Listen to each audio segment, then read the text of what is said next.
Why can't I hear myself? See it moving on the thing? You have to compare hearing. You are talking. Yeah, no, I'm So- talking. I can't hear myself. I cast upon you the power of steel ears.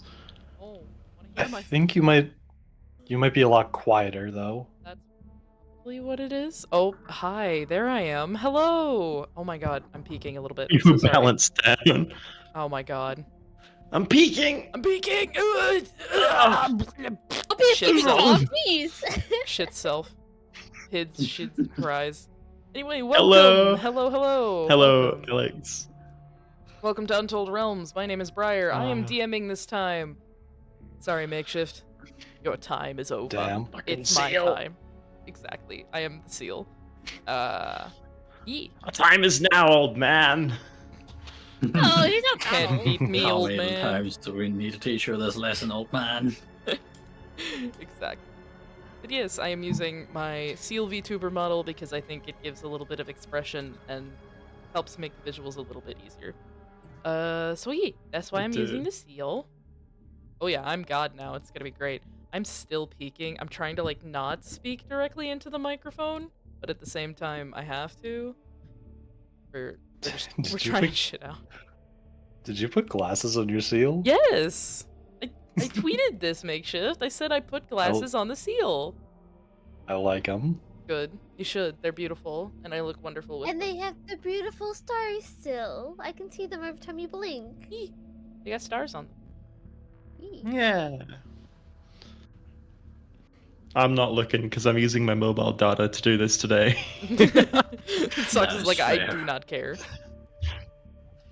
I have Them 15 might find gigabytes visuals. and 3 hours. Probably gonna be a little bit I more don't, than 3 I hours. don't want to I'm- look I'm at the mighty kidnapping fine you for so long. visuals. Oh, that's fine. That's fine. That's fine. That's fine. Suck Oh, says pray as they for start me. crying. As they shrivel up into a corn cob. You can watch the bod later, Sauce. You can watch the bod later. Oh my god.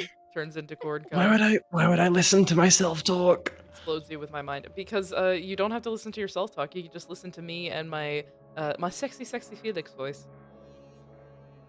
No, but if Funny I'm gonna enough. listen to anyone talk, it's gonna be me. Okay. Ah, I'm a reincarnation of Narcissus. Anyway. See, sometimes all you of- just need a good second opinion, so you start talking to yourself. Fair point. Yeah. Funny enough, the only recordings of my own voice that I can tolerate listening to are the D&D videos. Can you listen I don't know to the Selkie King? Yeah, actually, I think a little bit. Nice. I can't like fall asleep to it. That would just be strange.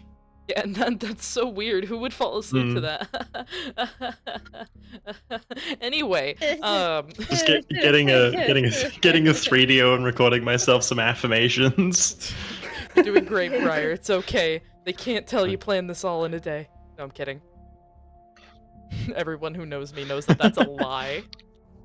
You did not That's a plan this out lie. one You were day. asking I me know 3 that for weeks a ago fucking for backstory. I was. I really was. Alright, well, we're gonna get right into it because I have a lot planned for today, and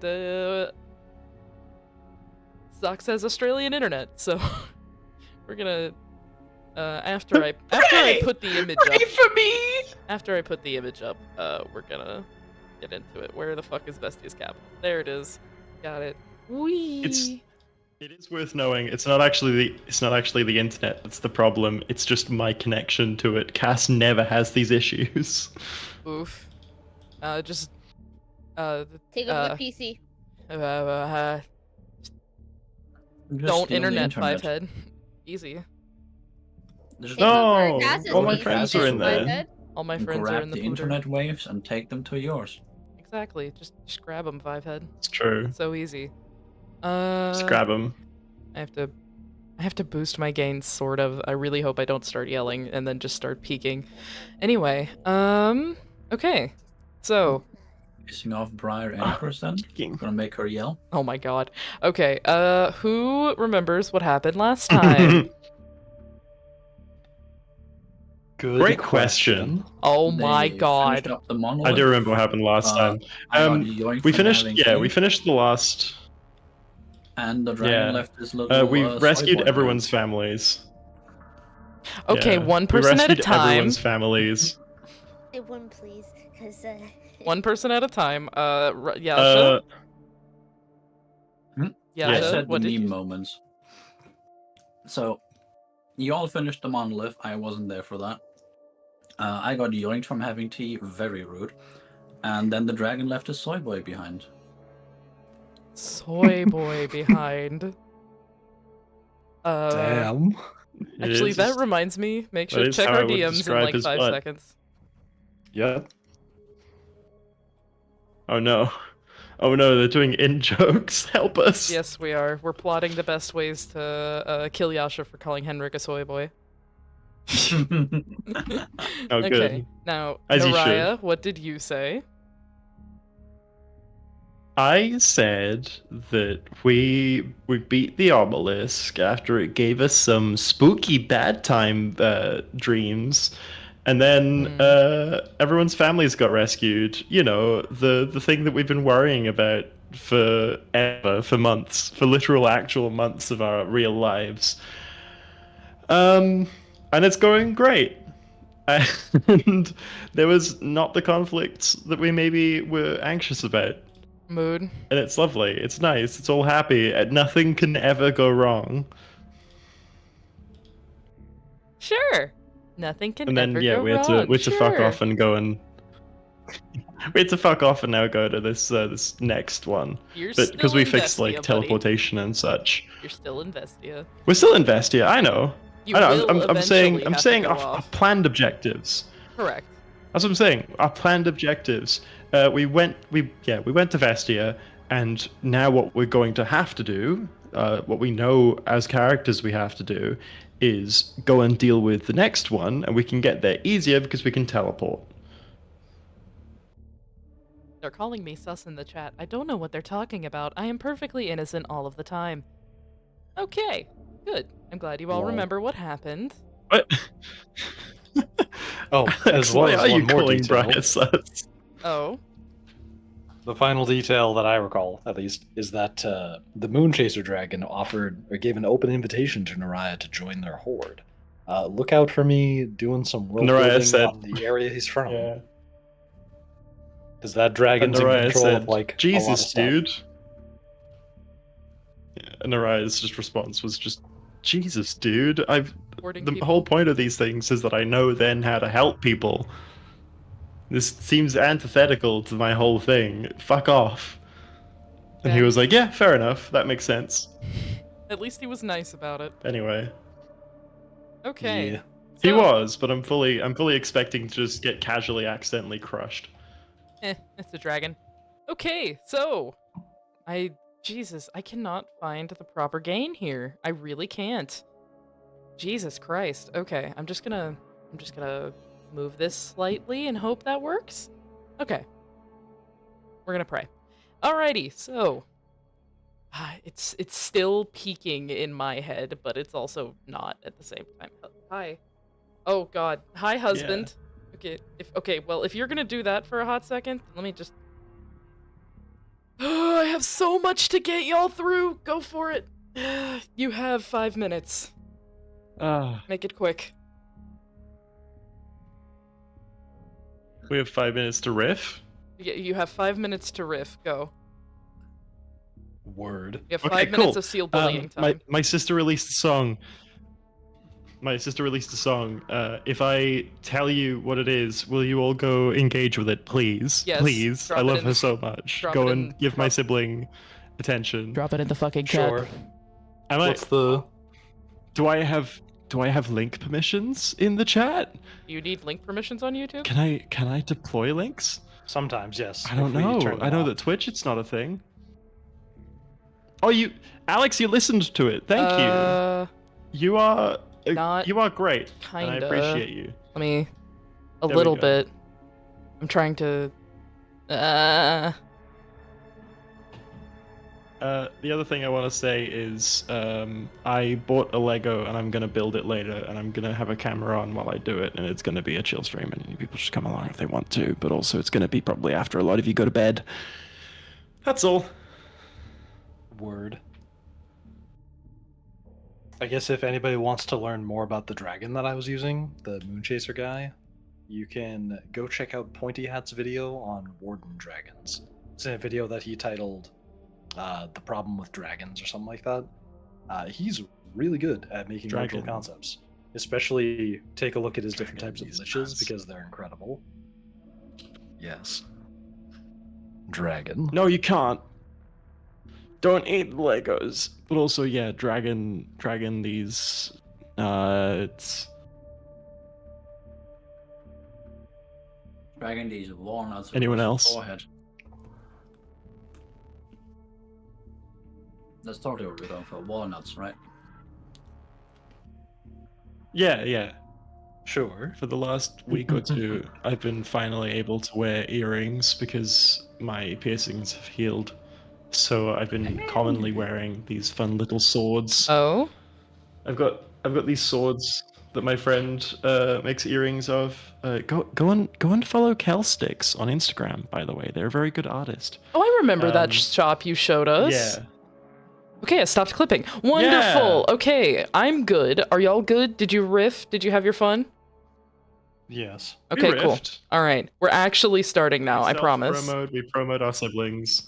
We self-promote. yeah. We promote ourselves. We solved our promo. It's perfect. Yeah, well, Alex went and already listened to my sister's music. Thank you, Aw. Alex, our favorite fan. If any of the rest of you want to compete for that title, go and listen to the goddamn song. I will listen to the song after stream, or probably during our shit break later on in the stream. Lamau. Sure. Okay. No one has to listen to the song, but Alex will be better than you until you do. Oh my god. Anyway, okay, so you guys have been in Vestia. It's been about a week since you first arrived in this teleporting city. So you have a week of downtime between when Fenrir and Lumi's mother got pulled through space and time. Is there anything you would like to do during this week of downtime? Yes. Okay. What would you like to do, Naraya? Naraya, classically, of course, can't sit around and do nothing. She can, but like only for a day or two, and the entire time she's thinking about her next move. Her next move in this instance is to do what she does best and create more copies of her PPE and start distributing it to people who are interested. Okay. So she is, with permission, going to... This is the plan that she's got in her head as of the morning of the first day off. I need to go and find out who I need to speak to about whether or not I'm allowed to do this. Then secondly, I need to go and actually start sourcing materials and whatnot. She's basically going to figure out what she needs to do to set up some sort of stall, stand, or business. Oh my god. I love you, Socks. I hope you know this. You start asking around. You start asking around just people in the Capitol building, which is where all of you are staying. You were staying inside the Capitol building. You start asking around, and people direct you. No, I would say I think the first person that she would ask would be either, what was his name? The guy who ran Vestia. Either Jonathan. Shanti or him. Jonathan Yeah, is incredibly busy, and you keep getting pushed and shoved around on schedules, and he's just like, oh, well, he'll talk to you at lunch. Yeah, Shanti then, because she's one of the only other people out of the 3 people she knows here who she thinks would be able to help with that, and also she's the only other one she knows. Once Fair again, point. aside from, of course, Elric or Jonathan himself. Fair point. Shanti is currently in Jonathan's office trying to figure out where the next obelisk is. God damn it. You can go see her. She's just in Oh, Jonathan's good. office. Jonathan is not in Jonathan's office. He's off doing leader shit. Cool. Let me just. I'm just gonna knock on the door. I'm just gonna do a little knock knock. As it happened with who what? Me. Oh my god, That that was a was sound effect.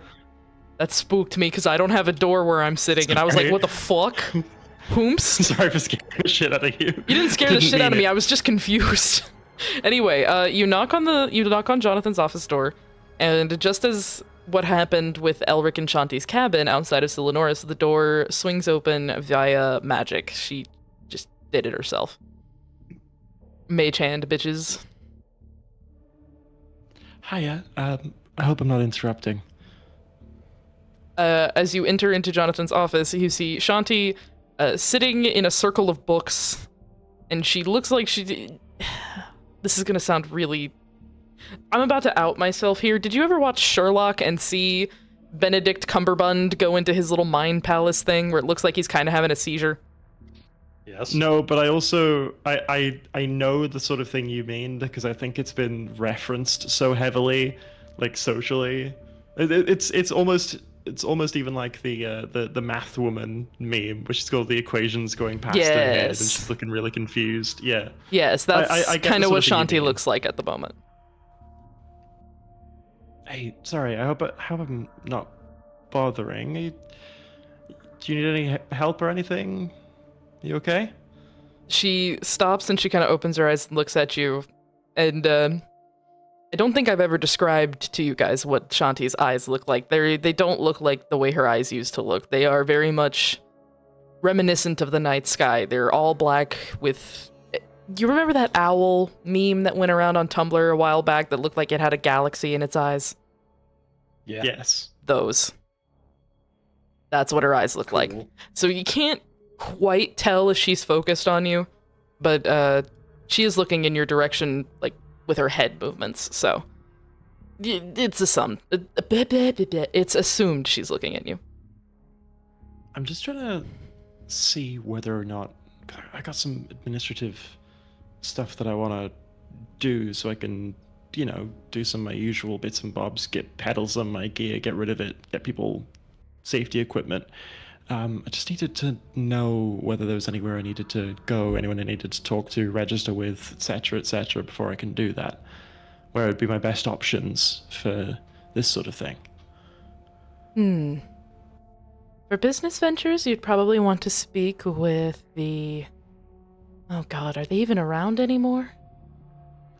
To be a little clearer, it's less of a business venture in the sense if I aim to make money off it, and more just in the sense if I plan on distributing items freely. Oh, and I your need masks. materials. Yeah, the masks, the masks, the gloves, the safety equipment, all that sort of business. I see.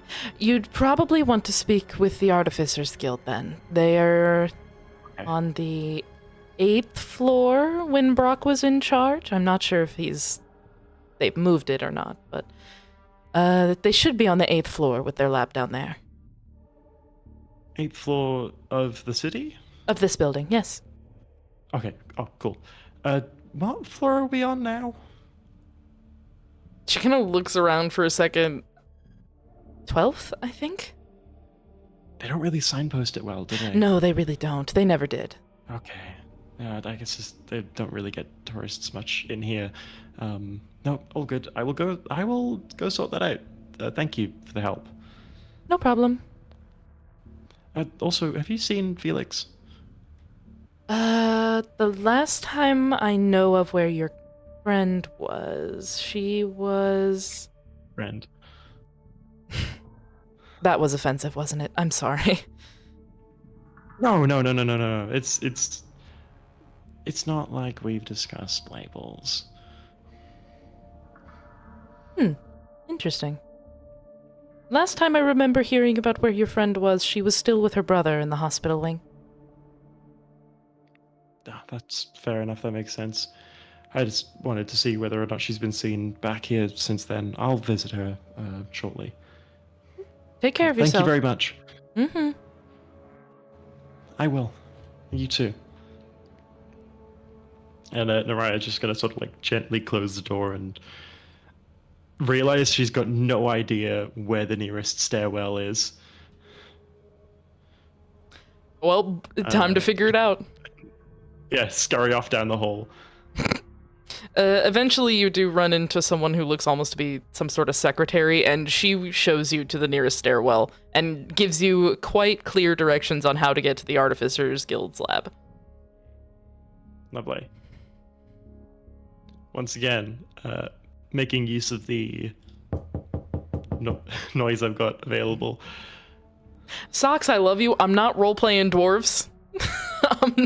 I'm that's fair. I'm not going Wouldn't through a have whole policy. business venture with you. I will tell you that you end up speaking with the Artificers Guild, and they come up with a deal for you to where they will help you make and distribute your PPE specifically to most of the people in Diriona, which they tell you is a mountain city deep below, and they do a lot of mining and stuff. Sick. So they agree to help you do that with the caveat that you show them some more tech from your home planet. Absolutely. Yeah, And easy. yes. Can do. All right. Naraya is going to give them the term that she is happy to do that. But what she will do is come back in a day or so and check the quality of what they've made, because she wants to make sure that they at least cover a minimum standard. But she absolutely is happy to, once that's all cleared up, because she's not doing that in the sense of it being like she doubts them way, but in the sense of she wants to just double check they're working and give them any pointers if there's any issues, and she'll absolutely still give them those tips and technologies. They eventually get it right after about one or two minor fixings to some of the secure bits on your mask that have to be not airtight, but you know what I mean. Yeah. They got a proper seal on them, Yes. negative pressure check and all of that. A good proper seal? A seal? A proper seal? Or anyway, sorry, I had to No, make the joke. I had to. No, it's right there. It's right there. I'm glad you Literally. did. I was disappointed when I realized that I'd said that and completely done it by accident. Teehee.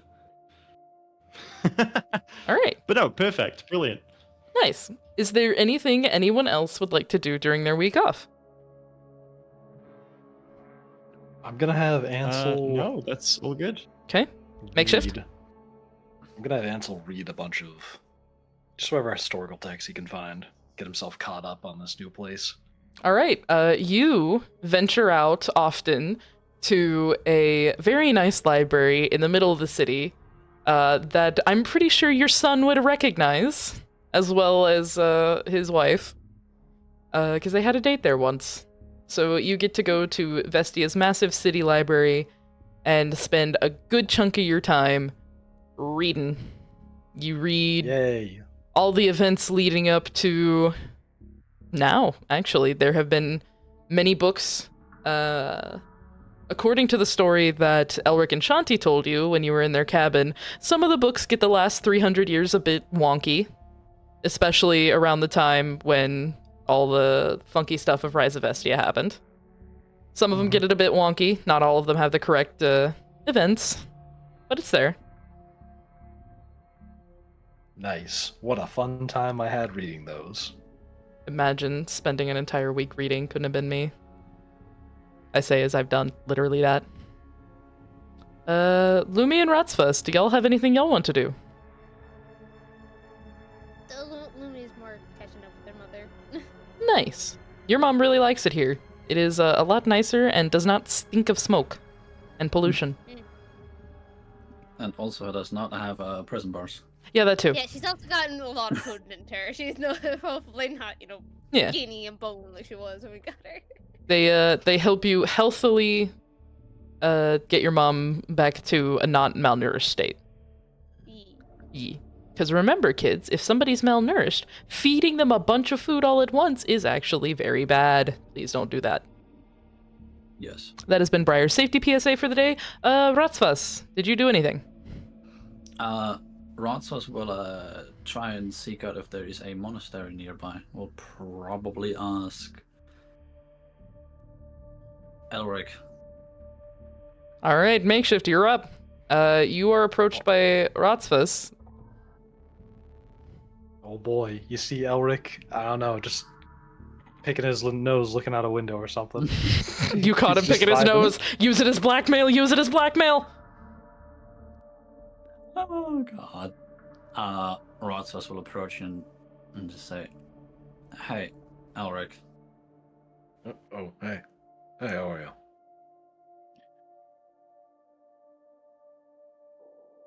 Physically better. Getting used to the climate, but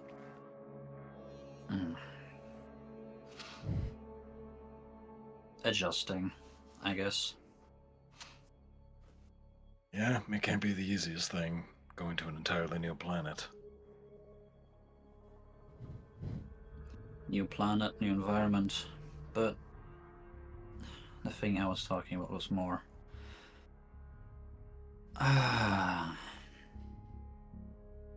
I abandoned my religion.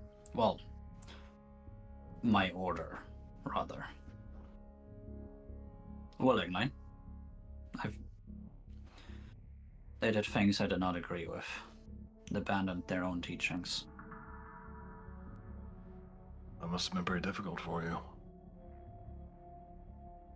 I've struggled with it ever since I learned what they did to Felix's brother, Fenrir. Yeah, I'm worried about him. Those kind of conditions aren't exactly good for a healthy mindset, you know? Yeah. I did say that we do have hunger rituals, but that was far. Even for Yeah. us. But that's not what I came here for. To you for, specifically. Do you know if there's any, I don't know, temple, monastery around? Not necessarily dedicated to any god, although I do not mind any. Well, I do remember a monk that I once knew. Long time ago. I wonder if he's still alive or what he's been up to, but Oh. he was from a monk. He was from a monastery a long time ago. And if I'm not mistaken, it should still be standing. He might even be running the place now. It was along the cliff sides of Diriona, if I'm not mistaken. Not at the entrance of the city, but part of the mountain range. Ah. I see. That's the only dedicated one that I can recall off the top of my head. That's the closest, but there's plenty of churches and monasteries that are much smaller, living throughout, well, even just Vestia itself.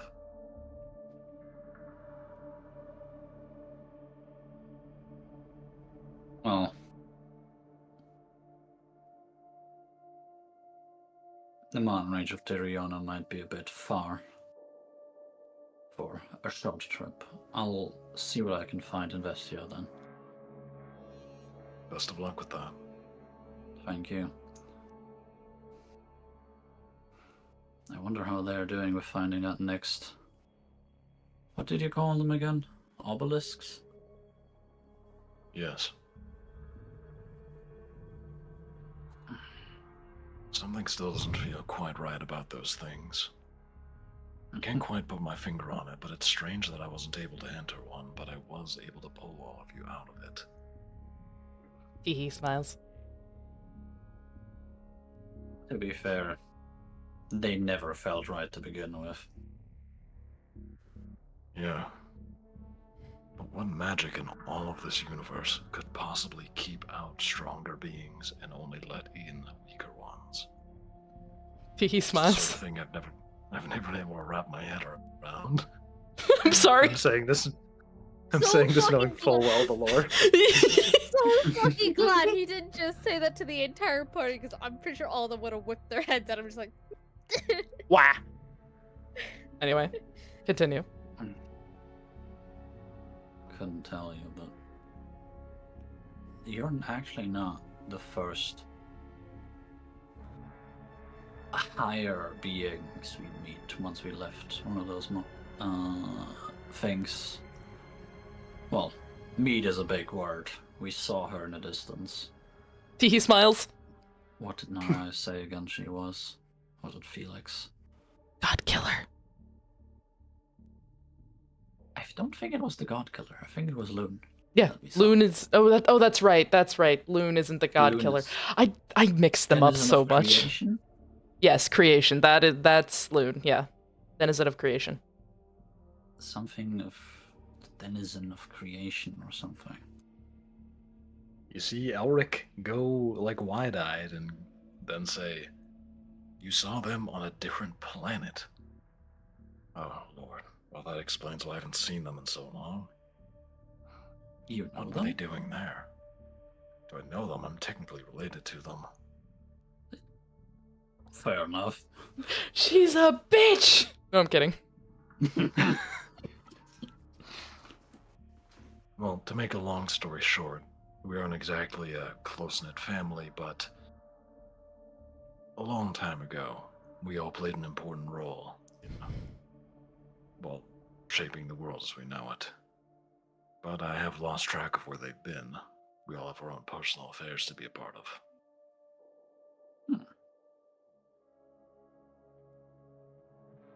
Well. Gods, this is. Whatever it is far bigger than what we imagined when we first agreed to enter those things. Indeed. If the other denizens are starting to get involved in these things, that can't be good for the health of all existence.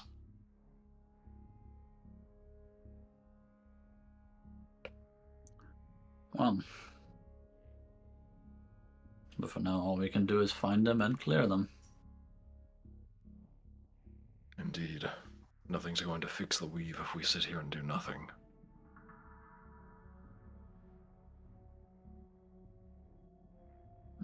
Jesus. You have given me much to think about. Thank you. You're welcome. And Naratzvos will again turn around and try and find someone more local to Vestia to see if we can find a monastery, shrine, whatever.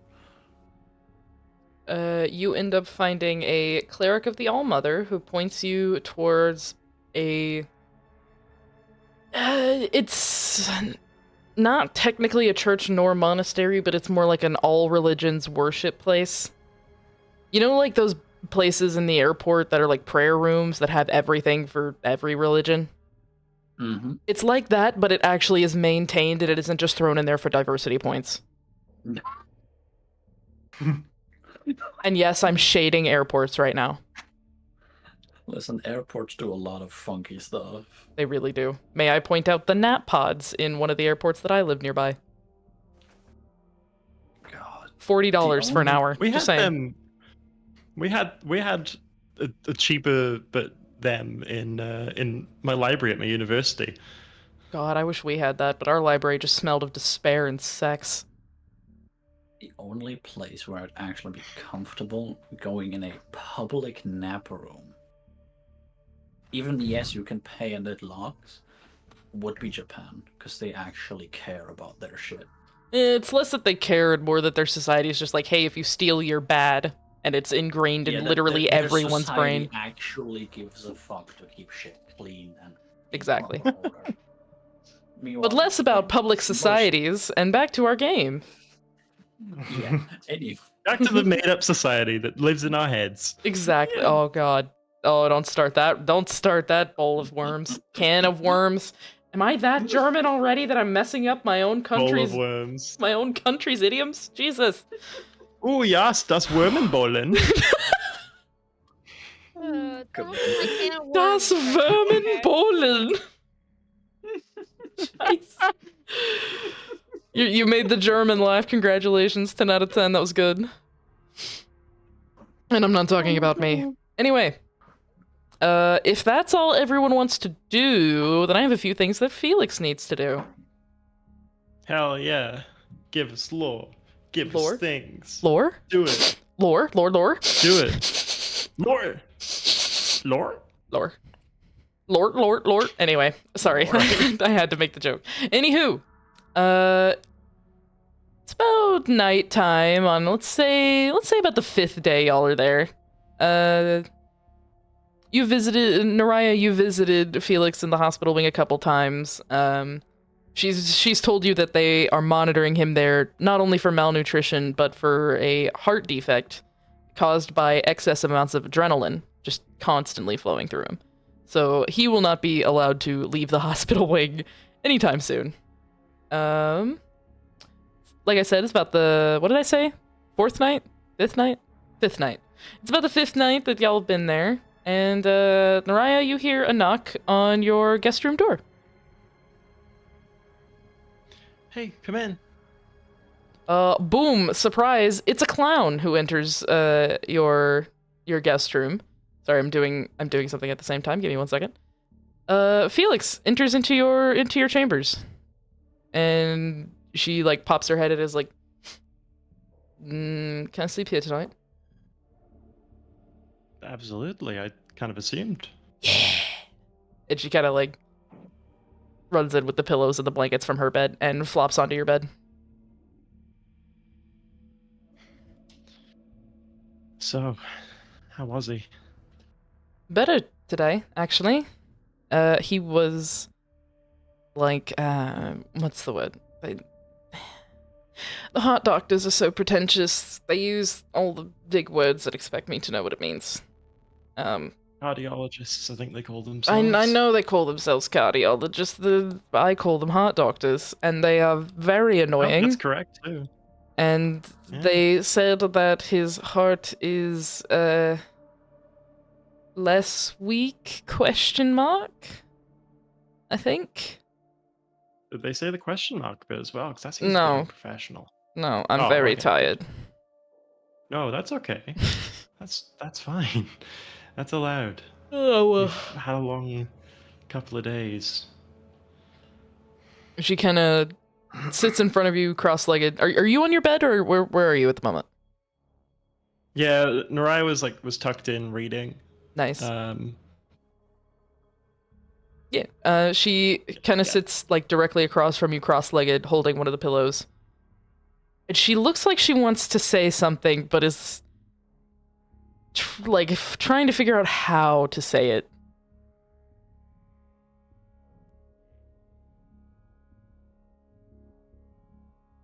what's up? What's happening? You look like you got something to say. I've been thinking about things. Yeah? Yeah. Naraya's nervous. Yeah, Did you say what's up? dryer is what? What did you say? Naraya is nervous. Naraya is nervous. I was like, what the fuck? What does a dryer have to do with anything? Is your dryer running? You better go catch it. Naraya in the dryer. Dryer in the dryer. No, please. Steal the dryer. Please Get don't put the... rotated, fool. Get rotated. Ah! Anyway. Oh, I gotta... Dryer in the dryer. Make Dryer sure in you the save that. You save that for the YouTube shorts. Oh my god. Anyway. Anyway. Anywho. Where was I? Oh yeah, I've been thinking about things. Right. Yeah. You know, when you told me, before we went in, not to the last obelisk, but the one before that, you said that you loved me, right? And I didn't really say anything back. I told you that, you know, I'm really bad at this, and let me just remind you that I am still very bad at this. I think at the time I didn't want to say anything back because I was afraid that something was going to take you away. Like, basically everyone that I've ever cared about. Classic abandonment issues. But Fenrir basically called me a coward, and we had a long talk about all of that. Stop fucking laughing, it's hard enough. What I'm fucking trying to say is that I do love you too. I'm just really bad at saying it, and if you leave me, I swear to God, I will drag you back up from hell, and I will beat the shit out of you. Hey, no, that's delightful. Thank you for telling me. And by leave me, I mean die. I mean, like, don't... If we genuinely have a bad No. relationship and you're tired, you feel free, but she just starts No, rambling. Hey, no, it's okay. It's okay. Listen to me. Okay?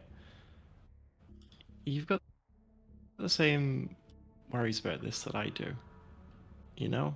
Like, we're not exactly in a job at the moment that's got a low mortality rate. Yeah. I think if you weren't anxious about that, it would be signs of more troubling things Oh no. than There we you go. actually being anxious about it. You're allowed to be concerned. You're allowed to be worried about me. That's a part of having these sort of relationships. I am really glad that you found the courage to tell me that, you love me, and to tell me these fears. It genuinely makes me so damn happy that you're able to talk to me about these things. Thank you. Thank you for that. And thank Fenrir too. Because, look, I don't think that you're a coward necessarily, but also, if that's what it took for him to... If him saying that is what it took for you to say these things to me, I gotta appreciate and respect that. Thank you. She kind of, like, And gives you a little smile out from behind the pillow that she's holding. She gives you a little smile, and she says, you may also, he kind of owes you $20 now.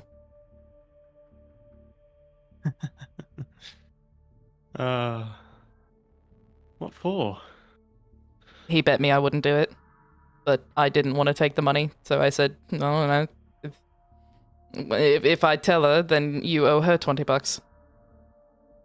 That seems like cheating on your part, but thank you. I appreciate it. How is it cheating? Well, you know, It's not 'cause cheating. now you get to decide whether or not I get money. Well, you got money. I did. It was more of the challenge that I was interested in. I never could back down against him. That's okay. Look, what's that saying? Bravery is not the absence of fear, but knowing you're afraid and overcoming it anyway, getting through it, doing something like that. I think you know what I mean. Yeah, no, I know exactly what you're talking about. Yeah. I love you too. She leans in to give you a little smooch, a little kitty keith. Hell yeah. Roll for smooch. Roll for smooch. Oh shit. What do you want me to roll for it? I was kidding. Roll for smooch. Roll a d20 with advantage. Oh, with advantage? Oh shit. Okay, that's 11. Roll again. That's worse. We'll go with the 11. Add Felix's charisma modifier. The kiss is a success! Yay! Yay! Oh, You do not no. bump heads like teenagers in a romantic high school rom-com. No, was but gonna- it's so I was gonna cute to say, look at. It's such a get too visually low. good gag. You gotta like kiss them on the eye or something. We're not Yeah, I doing missed eyeball licking completely. in this goddamn house. We are not lizards, as funny as that would be. Well, we can find a kobold. I'm just kidding. Meanwhile, in a parallel universe where the main cast are lizards. You could also have, a nose get poked into an eyeball slightly. Oh my Slightly. god. Are you speaking from Good point. experience, Purple? No. I had to. I'm sorry. I had to. It was right there. Anywho, Lol. y'all are having Anywho. a adorable smooch cuddle time. Unfortunately, I'm about to ruin it. There's a knock at the door. There's a knock at the door. There's a knock at the door. Knock, knock, knock. Thank you. Felix looks very annoyed and she like flops back on the bed, just like, "Ugh." Great. Who's that gonna be? No idea. Hello? Excuse me, I was told that, Miss Felix would be in here? Are you using Miss? Is that the current one you're on, Felix? I do not care. People can throw whatever That's pronouns fair. that come my way. That's fair. Who's asking? There's an incident with her brother in the hospital wing. And Felix, like, sits up, like, bolt upright, like, oh shit. And she just Let's go. speed walks to the door and throws it open. What kind of incident? Well, I don't know how to describe it. I'm just an intern. Okay, is it a physical ailment? Mental? Is, like, what? Mental, I think. Okay, alright. Do me a favor. 3 doors down, there's a rock man that lives in there, Earth Ganassi. His name's Rotsfuss. Get him, wake him up, send him after us, okay? Sure. And this little halfling woman just trots down the hallway to where Felix directed, and Felix just turns and starts walking towards the hospital area. I was already packing as we left, so let's go. Nice! Alright. Felix, I got your kit. Felix isn't listening. She's gone. She's speed walking like a 60-year-old in a mall speed walking contest. Hell yeah. Fucking Noom. Alright.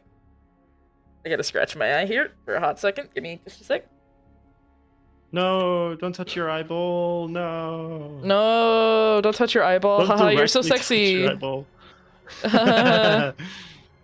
Anywho. Oh god, I'm burping. Anywho. Hold on. Excuse me. Sorry, I don't want to Jeez. burp directly into chat's ears. Chat's eyes? Jesus fuck.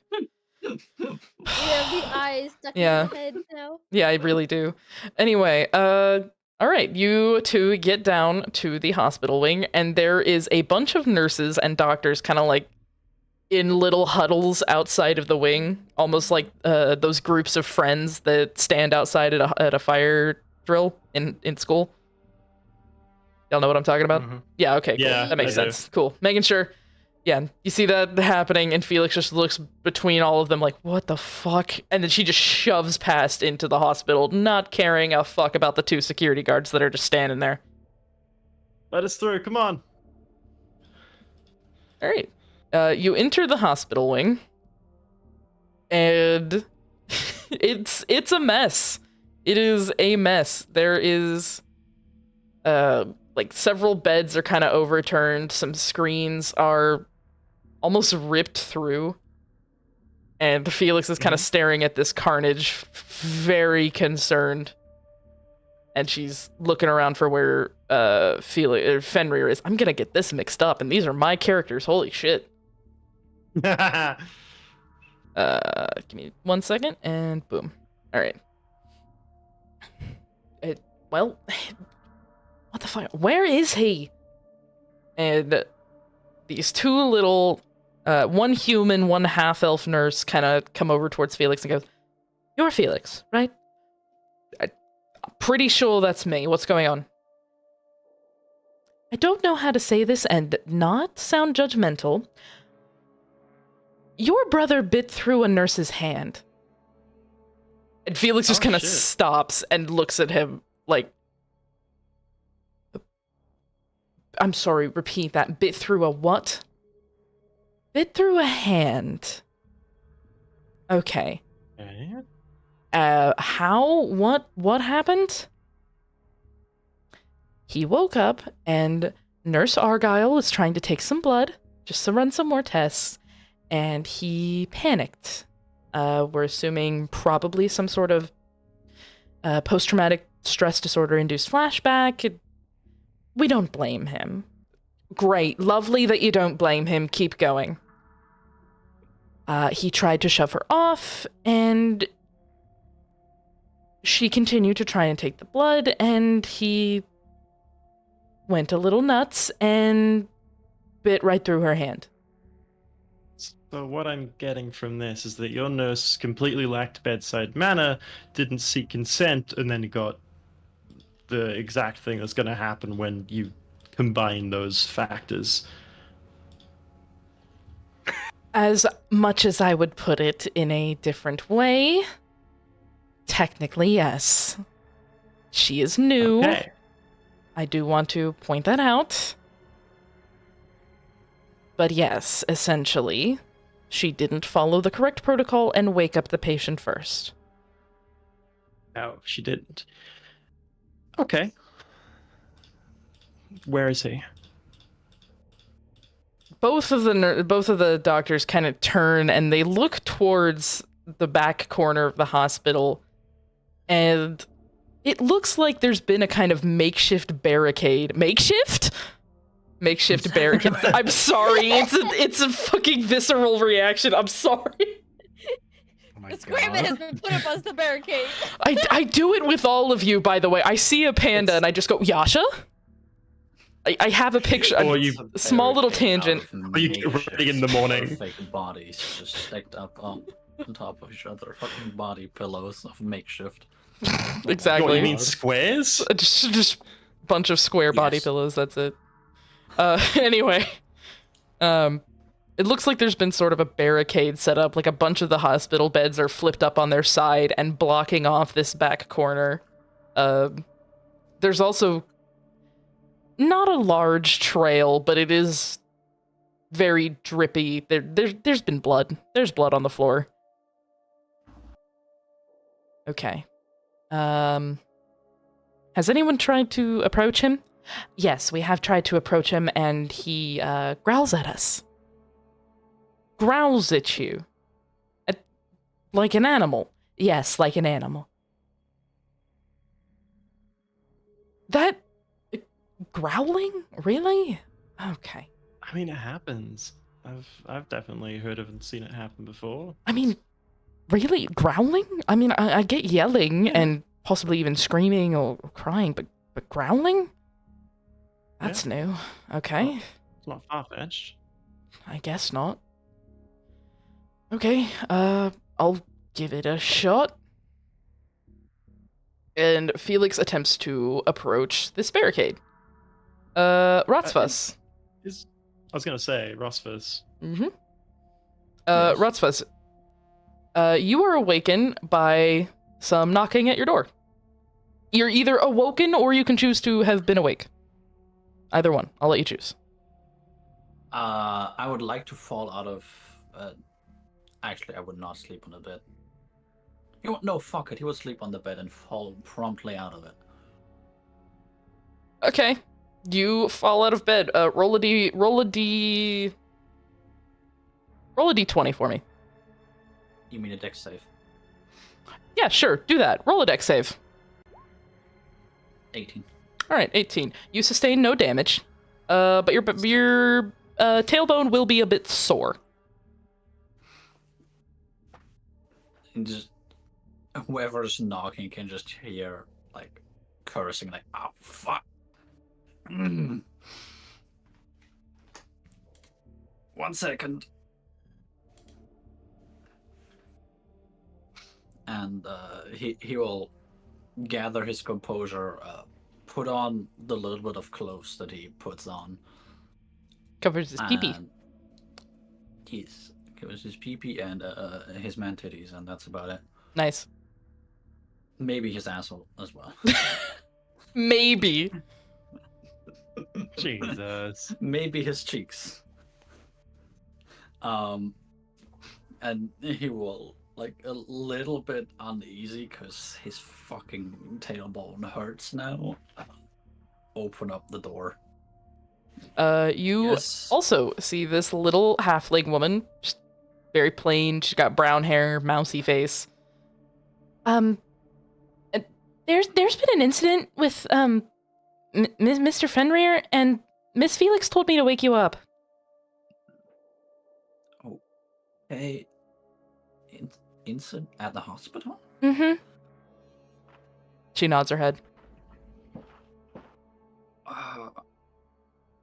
Why would she? No.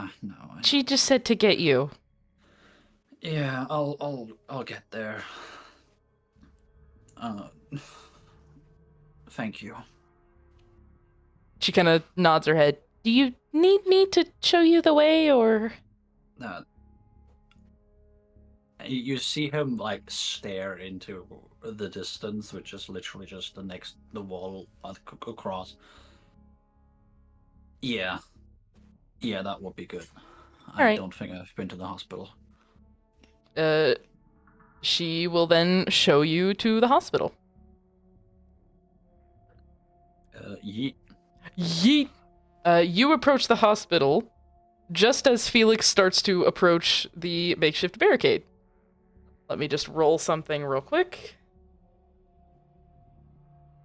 Time to roll initiative. No. Not yet. Felix approaches the barricade, and in about the time span of about 3 seconds, there is growling, and a metal bedpan gets thrown over the barricade and nearly hits Felix in the face. Naraya, make a dex save. Alright, make a dex save. Gotcha. Copy that.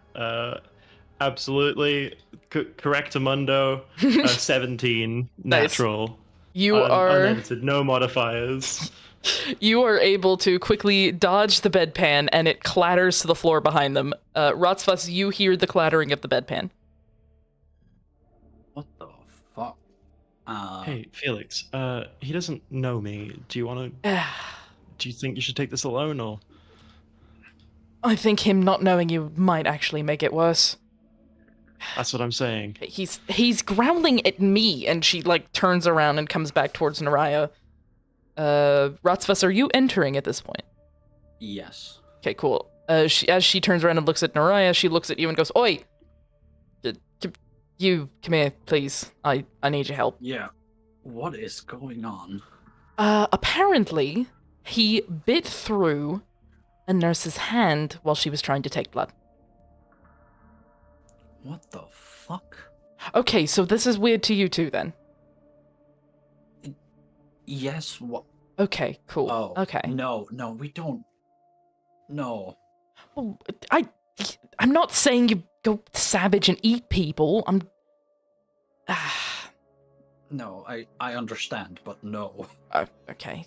This is weird even for us. Okay, cool. So waking you up was useless. Wonderful.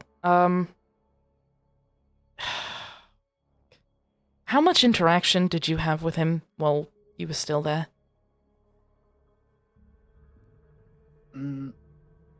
Not a lot.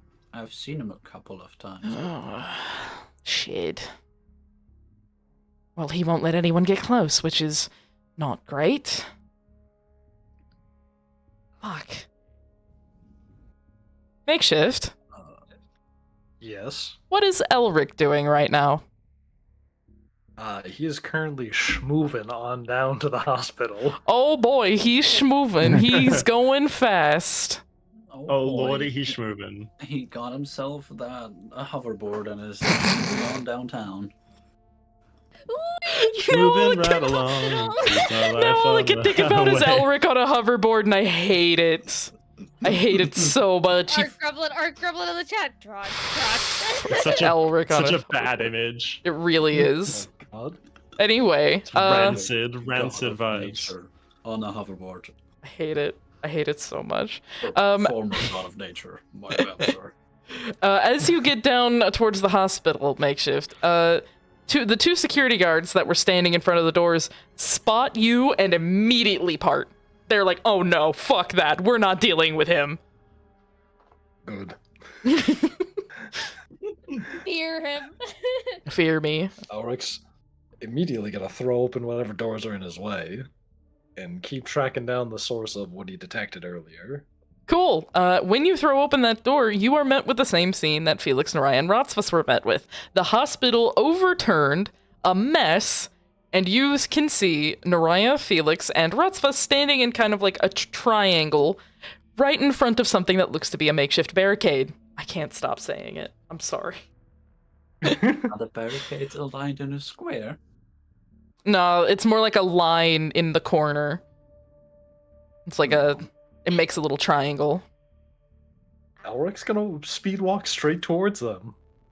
Basically just Make it. gesturing like, get out of the way, now. Felix is going to attempt to grab you. Felix is going to make a strength check. I'm gonna need you to make. You get to choose either a strength check to break free from her grasp or a dex check to dodge it. You get to check. You get to choose. Strength to break free. Cool, wonderful. Let me pull up Felix's thing again. Want to break free. I want to break free. Damn, now all I can think about is Elric dressed up as Freddie Mercury from that video. If you don't know what that video is, by the way, Hell chat, yeah. Freddie Mercury is in drag. Hell yeah, he is. Okay, Felix's strength check is a +1. Yeah, no, she does not. That's a 5. So you easily. It's not even like she touched you. She like stuck her arm out to try and block you, and you just went, "Fuck you, no." Yep. She tries. Lowest I could roll is a 5. Oh Jesus, fuck. Yeah, she like, oi, what the? Get away from! And you're just ignoring her. You go straight past as she tries to stop you. You are currently standing in front of a makeshift barrier. How tall is Elric again? He is 6'1". Oh yeah, you can easily see over this.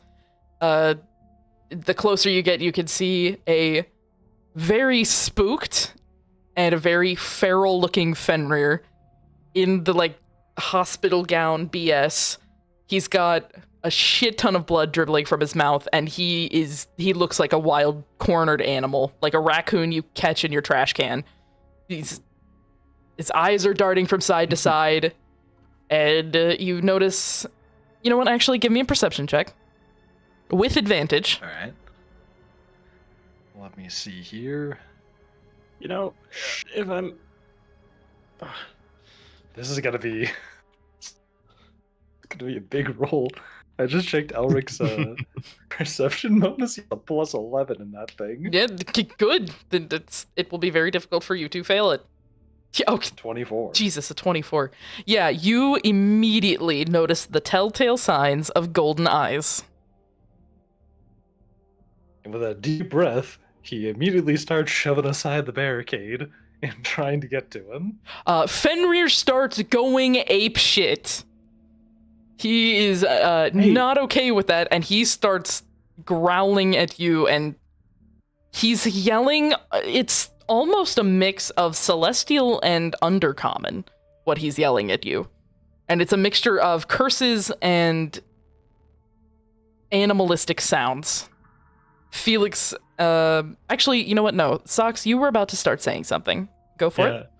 You know, maybe there being slowly more and more of us isn't going to do great things to his perception of this situation.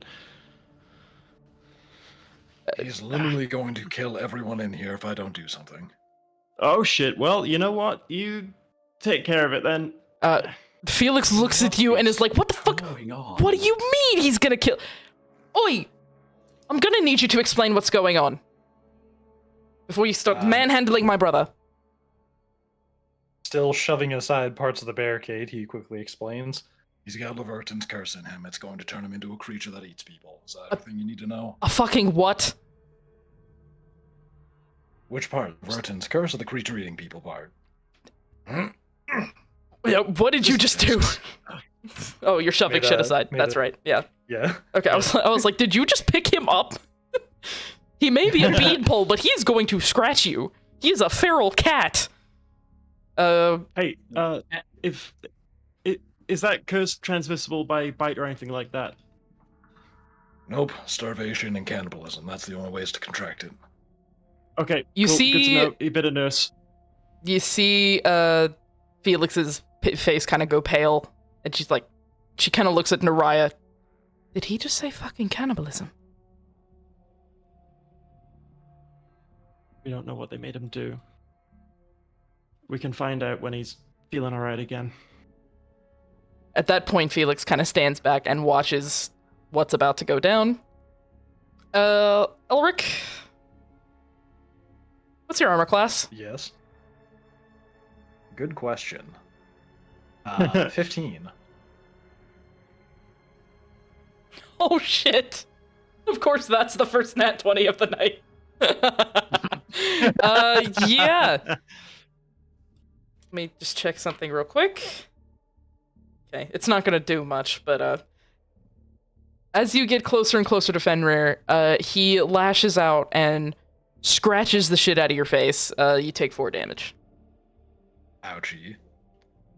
I'm gonna have Elric try and grapple him. Okay. I didn't give him any stats, so we're just gonna use a normal bullshit stat block. Let me find one.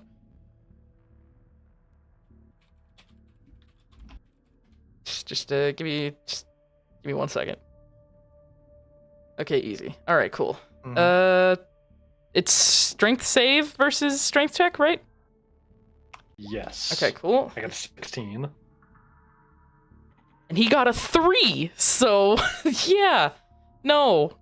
Hell yeah. He does not succeed in that. You successfully grapple him, and he is spitting angry and trying to claw your arm off, and he's trying to kick at you as well. It's a lot like trying to restrain a feral toddler.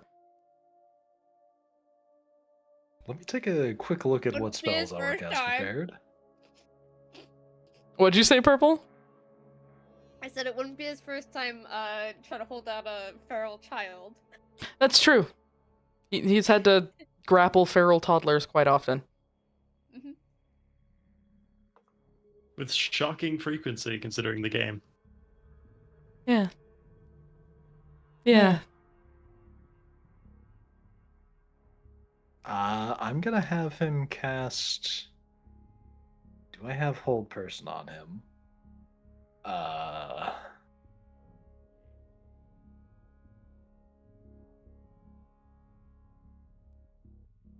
I don't think I have hold person equipped on him, so he's just gonna have to put him in a full Nelson and just tank the Hope for the damage. best. All right. Sure. I'll just say you're able to put him in a full Nelson, and you are currently pinning this spitting, angry beanpole of a person. And Felix will reach out and grab Naraya's hand and hold it tight as a way to ground herself. That's it. I'm right here. It's okay. So what do you do with him at this point? Alright, listen close, Felix. This one means a lot to you, don't they? Quite, yes. Okay, there's 2 options here. Both are going to be done the same way. Now, I can try. Hold still. I can try and make him a member of my circle. It's basically the only cure to this, if you can even call it a cure. But fucking biting. Or, well, that's the only thing I can do. So, if he's got the, I don't know, gumption, he'll come back right as rain, or close enough right as hail. Or if he wanted this, he's just going to be mindless animal, which he already is if that's the case. So, I guess pray to whatever gods you believe in. None, Right. but thanks. Understandable. I believe in Alright. you. Here goes nothing. And you see some green glowy light emanate from Elric and envelop quite a bit of Fenrir. I have no idea what roll this would be, so we're not even gonna give it a roll, because I'm not thinking that far. Some green glowy light envelops Fenrir. And it takes it takes about a full minute. But eventually Fenrir starts to kind of calm down and stop hissing and biting and scratching. That he eventually just stills in your full Nelson. I still don't know what that is. You know what? I'm going to Google what a full Nelson is real quick. It's when you stand behind a person, put your arms underneath theirs, hook your arms upward, and then bring your palms behind their head. It's, if I'm not mistaken, illegal in a lot of like wrestling. Yeah, It's a really hard hold to get out of. I can. The full Nelson, you grab their legs. The other thing is the half Nelson. What you're describing? Is it? That might actually I'm be true. not 100% sure. I think you might be thinking of like a hog tie or something like that. Well, if it helps, honest. when I Google full Nelson, I really should have turned on my safe search. If you do that. There are too many tutorials in these images, but I see what you're actually, the actual wrestling move. Got it. Okay. Sorry, I just said this idea of Felix popping out over the barricade and just going, "What are you doing to my brother?" Okay. Yeah, he starts to still and calm down. Yeah, you've chilled him out. Congratulations, he's not a mindless animal. All right, good news, Felix. He is probably not going to kill everyone here. Great, wonderful. Is he unconscious? Let me check. Hey, Fenrir. How you doing? Just fucking pats. Slaps them. Kathunk. That's for biting a nurse, you fucking animal. I'm not gonna be able to do his voice the way you were, so he's gonna sound a bit feminine. We don't care in this house. Yeah. The acceptance of the circle has turned him into a bit of a twink. He always was a bit of a twink, let's be real. He always was. Yeah, it's true. He's more of an otter right now, but yeah, he's a beanpole. I'm glad you know what that is, Socks. I have to explain it every time. Oh, okay. I mean, you're a seal. It's close enough. Anyway, yeah, you kind of pat him on the cheek, and he kind of like blinks his eyes a bit, and you can see some of the gold starting to melt back to his normal eye color. I'm gonna go with Ow. Oh yeah, you're the one in pain. I don't. What happened? You put a lot of deep scratches and bites into my arms, and I saved your life. What? You bit a nurse as well, while we're at it. I bit a what? You bit a nurse. You, with your mouth, took a bite out of a nurse's hand. He kind of Apparently went clean straight through, fair play to you. he reaches up towards his mouth and he like touches some of the blood that was basically all over his chin. Oh God, what the fuck? I bit a nurse? Yeah. Is she Hey, okay? Seems to be. Okay. There are a couple of questions that what has happened does raise, but seems like everyone's got a little much to worry about at the moment, so whether you want to answer them now or later is up to you. I think. Have you let go of Fenrir at this point, Elric? Yes. Okay. He kind of shifts himself to sit cross-legged on the floor, and he's really just looking at his fingers in ashamed shock at this point. Felix approaches and kneels in front of him, and she kind of pulls his hands away from his face. Oi. You're not okay, clearly. But Can we get you into a bed? Are you going to bite? He kind of looks at her for a second, and then he narrows his eyebrows. I don't think I'm going to bite, Felix. Okay, good. No biting. Felix kind of turns and looks at the doctors. Do we have to pay for this? And the doctors just kind of tilt their heads and look at her. I mean, it would be nice to have someone help fix things, but no, not technically. It's covered. And Felix kind of looks over at Naraya and goes, I fucking love the medical care here. You know how much we'd have to pay for this back home? Oof. Yes, acutely. So, Felix helps kind of put shit back in order, and she would like to speak with Ratzvas and Naraya and Ansel privately outside of the hospital once things are put back in order and Fenrir has fallen asleep. Naraya is going to offer up that she's left plans with the Artificers Guild as additional compensation as well. She's just going to say to them, "Hey, look, I'll let them know that you guys are getting some of this stuff for free. I mean, you already were going to anyway, but we'll put you guys as priority for some of this protective equipment because it seems like, given some of the training some of your nurses have, you may need it." The doctor kind of looks at you and then she looks down at her notes, looks up at you and goes, "Yeah, I wouldn't be blaming our training. I'd be blaming the medical college. I didn't teach these nurses. So take your vitriol and point it towards someone else, okay?" No, that's fair enough. I understand that. And that's also still why I'm offering this up to you guys, because you're ultimately the ones who are going to be dealing with the outcomes. You guys need protective equipment.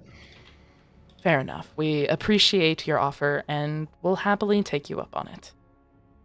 Lovely. Mm. Now, I understand that it wasn't your nurse's fault that she got bitten on this particular occasion, but maybe it is worth having a review of waking people up and gaining consent for medical procedures. Mm. She just kind of makes good. an approving grunt, and it goes back to getting the patients back into their beds.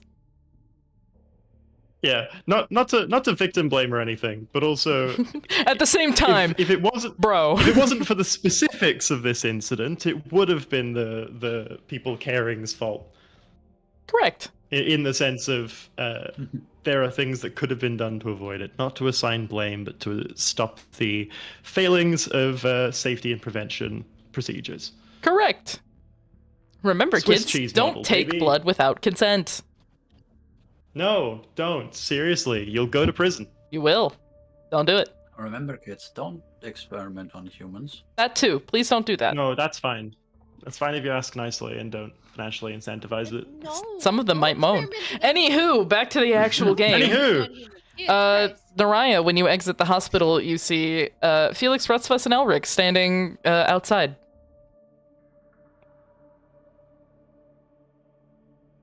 So, Okay, so Felix turns and grabs your hand again, once, just again as a grounding tool, and then she looks back at Elric. Okay, so you mentioned this Leviathan's curse at some point during your whole tirade when we first met. Can I have the specifics, or is it like a secret druid circle thing? Well, it's a bit complicated, but here's the short version. A couple of thousand years before even I was born, so something like, I don't know, 5,000 years in the past at this point, the original goddess of nature released a curse onto the world during a war between the gods, and it caused all sentient life to have the risk of turning into mindless cannibalistic creatures that want to feast on each other's flesh. is that it? Is that where that ends? Or? Basically. Okay. That's what that's called here, then. We had another name for it. Kinda. Yeah. And for the most part, it's been my job to keep that curse contained. Okay, that makes sense why you rushed in there without thinking. Understood. Okay, so It's he's... definitely. Mm. Sorry. Yes, No. Felix. My apologies. It's fine. So he's a part of your circle now? Does that mean... What does that mean? Well, for one thing, he's a druid now. For another thing, yeah, he can transform into one of those things. Not sure what he's going to look like, though, but it's going to take a minute for him to get used to it. One of those, like that thing that you and Lumi were, then? Yes, Okay. and all of the other ones that you saw surrounding you. Oh, joy, that's not gonna be terrifying. Okay. He's a druid. Wonderful. That's... Oh, he better not become a tree hugger. I think that, to be quite honest, I think that's probably the best outcome of this. The fact that that's the worst possible outcome from the way things were just then is pretty okay. Yes, I'd rather him be a tree hugger than killing everyone in a hospital Yeah. wing, but...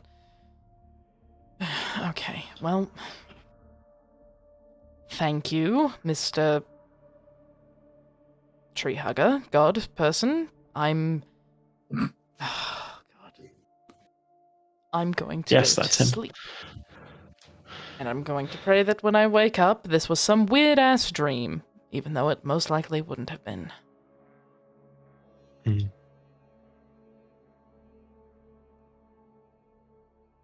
And Yeah, Felix is going to start walking back towards the guest rooms. Alright, is gonna follow after. Sorry about my attitude there.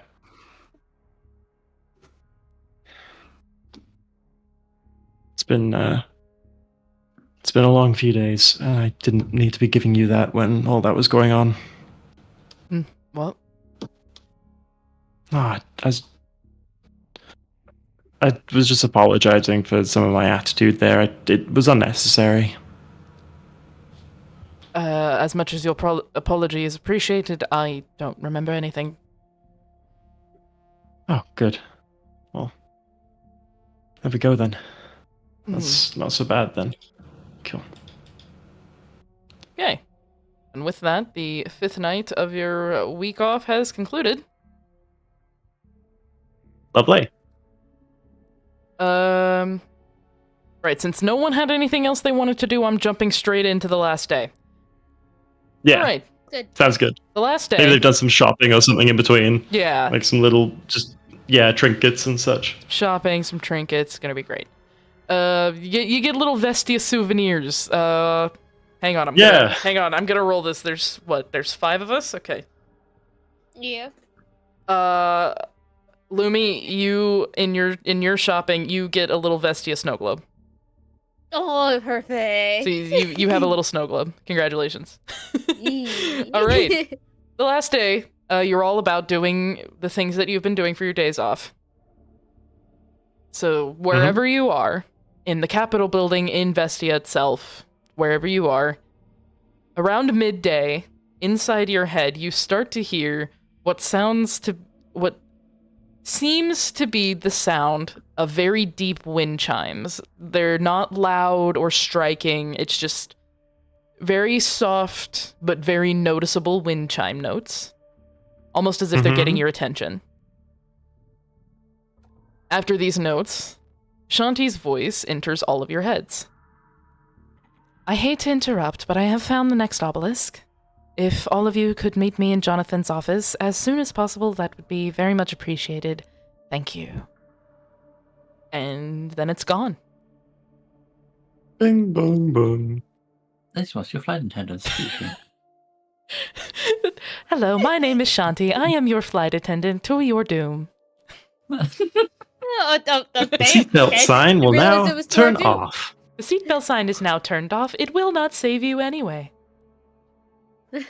Anywho, yeah, Do you all heed her message and go to the office? Yes. Yes. Yes. Wonderful. Makeshift. Does Ansel hear the message and go to the office? Yes, Cool. he does. Awesome. All right. You all go to Jonathan's office, which is the same room that you had been in when you first arrived in Vestia. If I Mhm. could get the image to come up. And inside the office already is, of course, Miss Shanti, Jonathan, the dragon's apprentice Henrik, and Elric. We have a lot of icks in this world. I like it. We do. I love this name. I love the ick at the end of a name. It's just good. Got a good cadence to it. Anywho, I'm gonna not burp into the microphone. You all enter, and you see that Shanti has a... I don't want to say hologram, because that gives a sci-fi meaning, but it's almost a... I have It's a... floating projection. Yes, a floating projection. Thank you. Like some of Gale's stuff in Baldur's Gate. It's a floating projection of what seems to be an obelisk surrounded by a mountainous region. And she's standing in front of it. She's got her thumb is in her mouth, and she's currently biting on the nail, deep in thought, as all of you enter. Hey up. Ah, wonderful. 1, 2, 3, 4, 5, and the rest of you. Good. Okay, we're all here. Okay, I found the obelisk with Henrik's help. Thank you, Henrik. We have a small problem, though. It's not easy to get to. Mhm. This obelisk is currently sitting quite high up on one of the mountains in the Diriona region. Technically, I can teleport us to the base of the mountain. I can't teleport us into the mountain. It's currently snow season, and teleporting willy-nilly into the mountains could accidentally cause an avalanche and kill not only yourselves, but a lot of people down below. Does that make sense? Yes. Yep. Yep. Good. Indeed.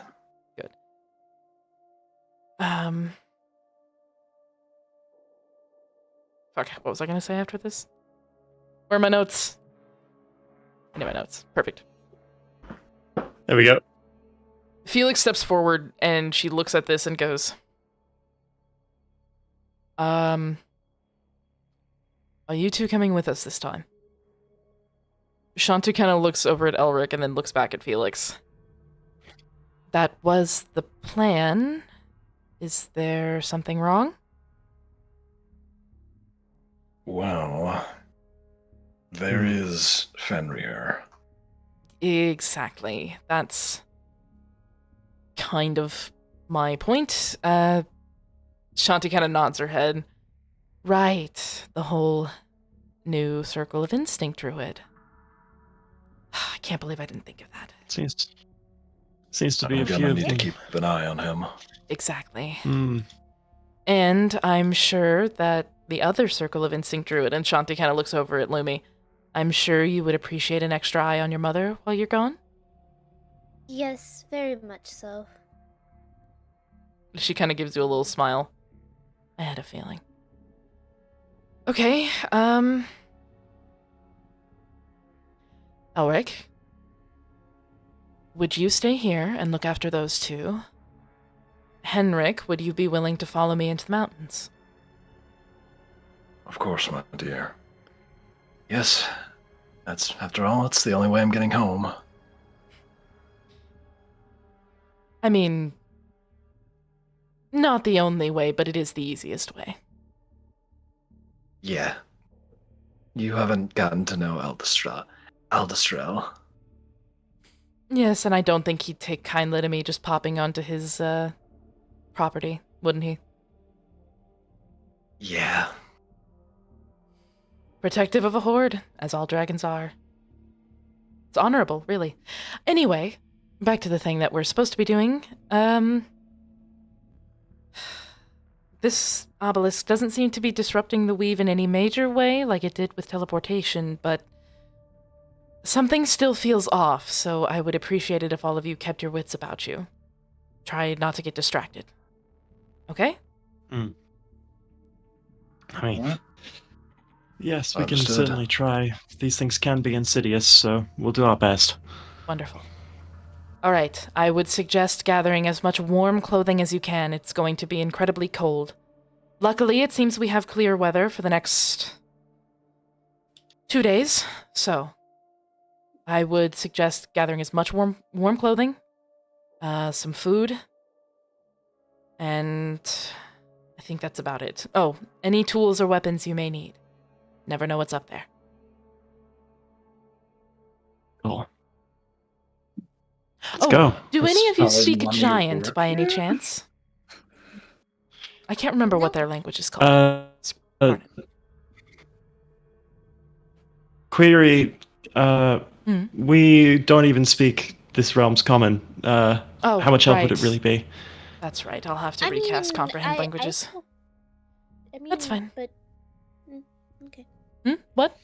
Yes, I Lumi? was kind of point out that languages like Druidic and possibly other languages still are not affected by that, just common.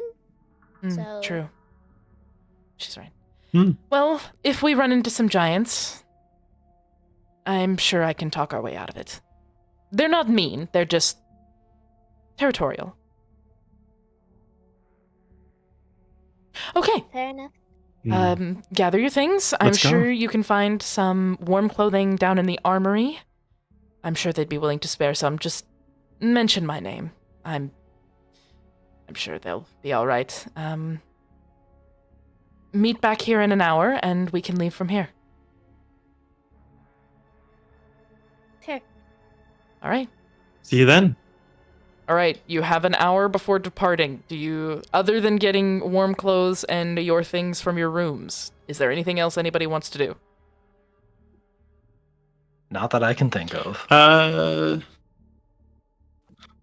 I'm gonna have a quick review. I don't think so. I don't think I need to go grab anything else. This would also be a time to prepare for your what it's spells worth. and things like that. Mm-hmm. Yeah. Yeah, I'm Lumi's gonna looking cast over her some spells. We go into a mountain, right? Yes, we're going into a snow-covered mountain.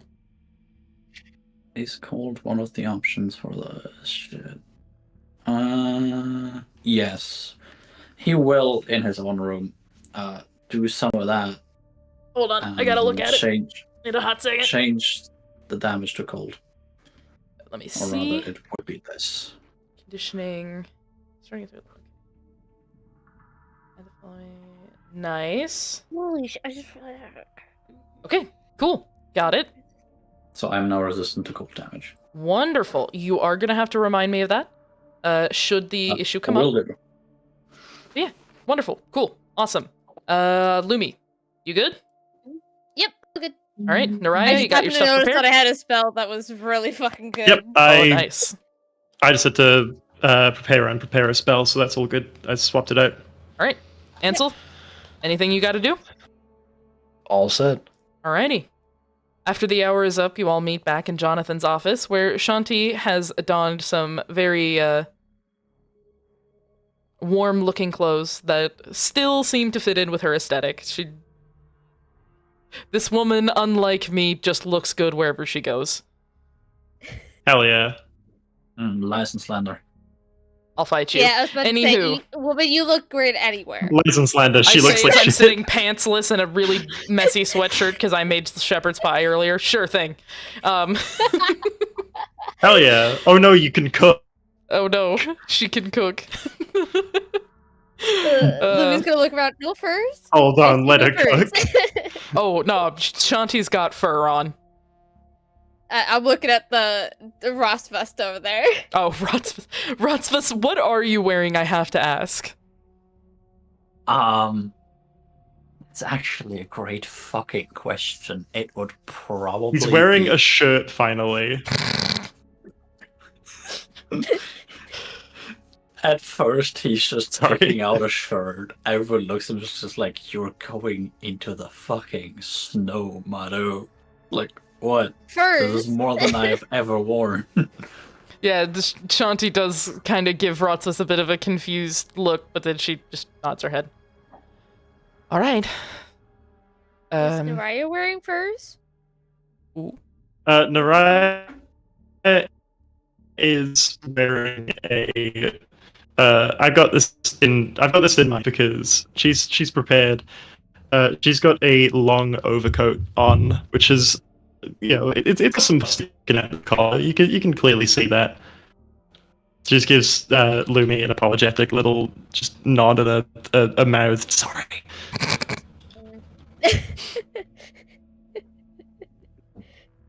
No, she's just looking around because, like, she herself have lived in the mountain in Homeworld, so furs. Yeah. That's why she's looking around. I think Naraya has traveled. I think Naraya's traveled enough to know that she needs to be wearing like proper insulation, and by that extension, by that measure, she's also made sure that Felix is wearing appropriate winter gear. Felix is grumpy that she cannot wear her normal clown outfit, but she understands the necessity because it was drilled into her head by her girlfriend. You have to wear warm clothes or you're gonna freeze to death, Felix. I'm an angel. Come on. Cold is still going to affect you. Put that fucking warm clothes on. God damn, bitch. You are correct. She would regret it. Does Felix do a slip and it's like, I'm sorry, Mom? I can make that happen. Like a teacher, mom, or something like that. You know what? You know what? Fuck it. I'm gonna do that. Felix is gotta be wearing proper clothing. Come on. Felix is just muttering about not liking how much clothes she's wearing. Sorry, Mom. And then she kind of stops and realizes what she said, and she looks at Naraya like,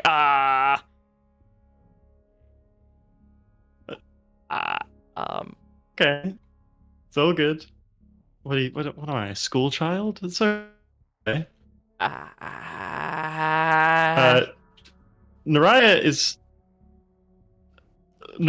fucking heart is, while she finds that amusing, her heart is exploding. She's experiencing cardiac arrest. Felix kind of like because sinks kind of into adorable. her warm clothing like a turtle. Just No, it's okay. You look great. You're doing great. Okay, no one's gonna judge you for that. She looks around at the rest of the group to see if they are judge her for judging that. Felix for that.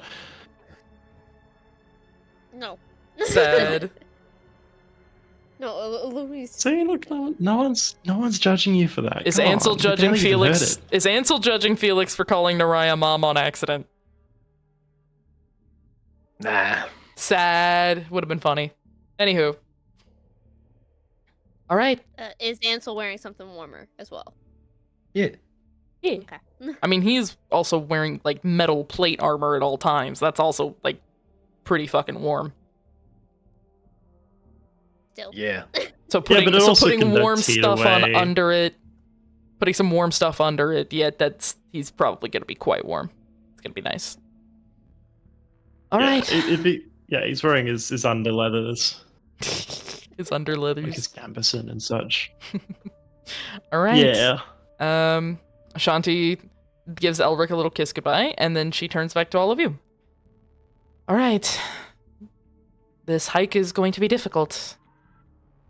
I hope you're all ready. Been hiking mountains my entire life. Then it would be much appreciated if you took the lead, Lumi. Perfect. I'll direct you. Okay. And Shanti does the funky little semantic movements that she does when she's opening up her own portal, and a star opens up in the middle of the office, and you can automatically feel the cold wind blowing through it. It feels like home. Better home. It's brisk. Brisk. Do we want to take a quick pee is- break? As soon as you get through the Jesus. portal, you're gonna have a pee break, so walk through the damn portal. Lumi walks through first. You see In a we panda go. descend onto the floor and yeet that rock boy through the portal and then disappear again. Wait, what? Jesus. What just happened? Have you pulled out your persona? I pulled it myself What you- and I threw the rock boy through because I need to piss. All right, cool. You all go through the Go. portal and you're at the base of a mountain. And now we're gonna take a pee break, We and walk we will through be. normally. Yeah, we all walk through normally. You're at the base of a mountain. We're gonna take a quick pee break, and when we come back, Oh. we're hiking up this mountain. Let's do this! Whoopah! Hell yeah.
There we go. Okay, I got it. We're unmuted. We're good. It's fine. Hello, welcome. Hello. We are Nice. back, and we are ready to continue the campaign. All right. Shanti's portal has put you all at the base of a very snowy mountain. Currently on the ground where you are, there isn't a ton of snow, but it is lightly dusting the ground. You can definitely feel that it's quite cold, but other than that, there's not really much going on. Do y'all say anything? Burr. Brr. Feels I'll like be home. honest, I've not really done much in wintry environments. It's mostly been desert and such. You're missing out on some beautiful places then. Shanti nods her head. Oh Maybe. yes. The mountains are quite beautiful and quite dangerous. You hear Felix from Yeah. like behind Naraya just snow. Snow is beautiful from a distance. When people Snow walk is through it, it can cold feel and bad. angry and it gets in my socks. That's why you wear boots to keep it out. I'm wearing boots. I still don't like it. Oh boy. All right. I believe the trail starts right there. And Shanti points to what looks to be a trail that starts leading up the mountain, and they're not quite steps, but they look like a hiking trail. I've never been hiking, so please forgive me if this sounds stupid. No, you're good. Lumi, would you do the honors? Mhm. Wonderful. Before we do, watch your steps, please. If there's ice, please don't slip on it. That's all I'll say. Felix immediately slips on ice. No, I'm kidding. I'm kidding. Funny, Libby just looks at her like, bitch. You fucking I idiot. What did I said. just say? I'm the idiot here, not you. Lamau. Anyway. Alright, do you all start to ascend the mountain? Yes. Alrighty. Ascend. You start to ascend the mountain. It takes about an hour until you reach your first big decision upon hiking this mountain. You come to this fork in the pathways, and you see towards the left that it seems to be almost a shortcut up towards that's getting you closer to the... Again, I've never been hiking, please bear with me. This shortcut seems to cut through a part of the mountain that would get you there a bit quicker. However, it does seem to be quite icy, and you can feel this big blast of cold air coming through this almost valley-like shortcut. Yeah. To the left, though... It's Mm. yeah. I was gonna say it's like a small gorge or ravine, something like that, Yes. where there's a split in the mountain face. Yes, sort of. Yes. Yeah. But on the left, it seems to go around this gorge and the split in the mountain face. However, it does look like it's going to take you a bit longer because it does start to go in the complete opposite direction of the obelisk. But danger or longer and safe? She's asking the entire group. We're not sprinting at the obelisk, right? Mm-hmm. We're going up a mountain that's icy. Walking. I mean, what I'm trying to say is, I'd rather arrive there than get there fast. Okay. I personally would like to get there quicker. Is there a problem with going through the icy gorge? Do we see any monsters?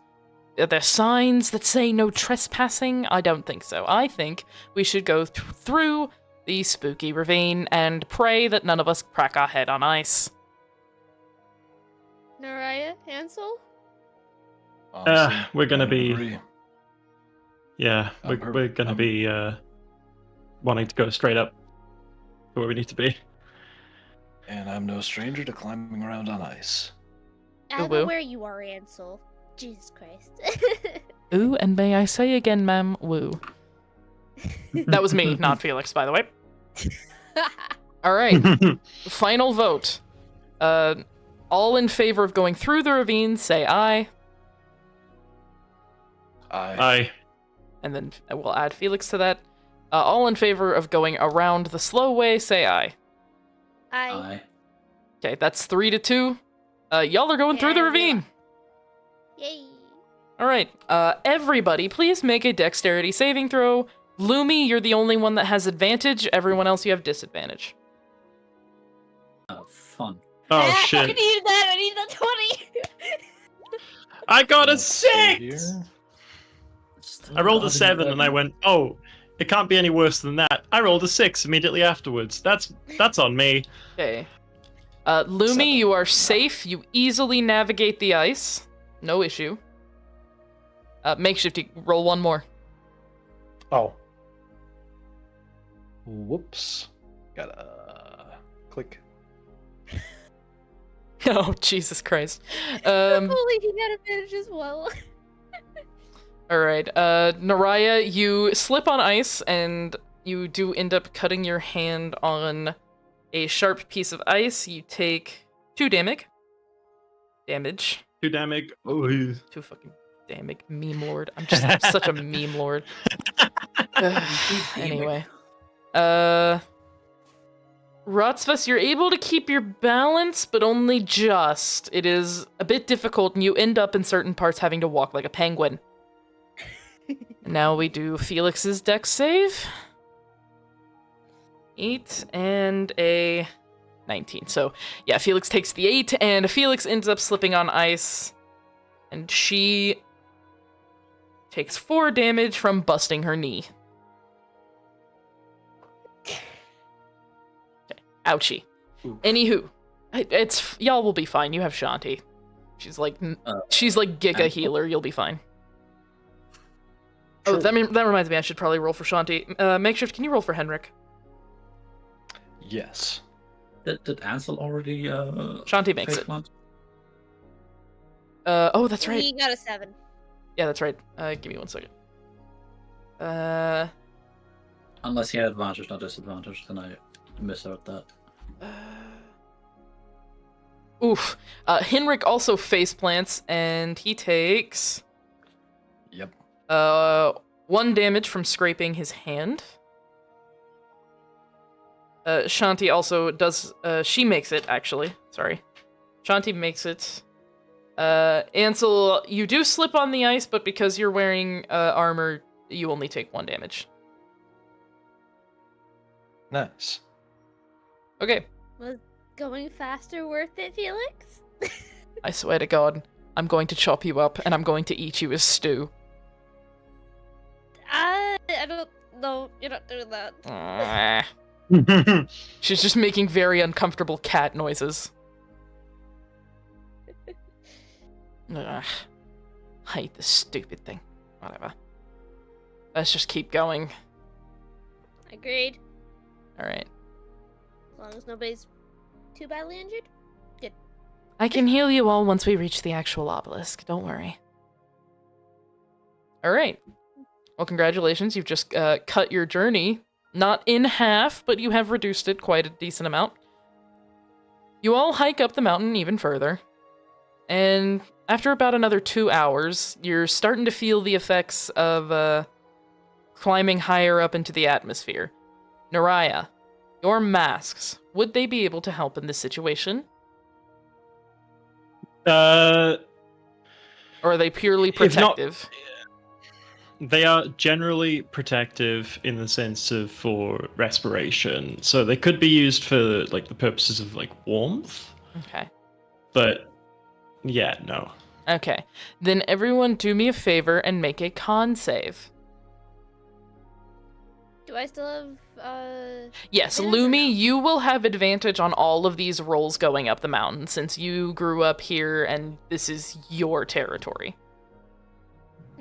Okay, and the rest of us are at disadvantage, or no? No, for this one, everyone just does a normal Constitution saving throw.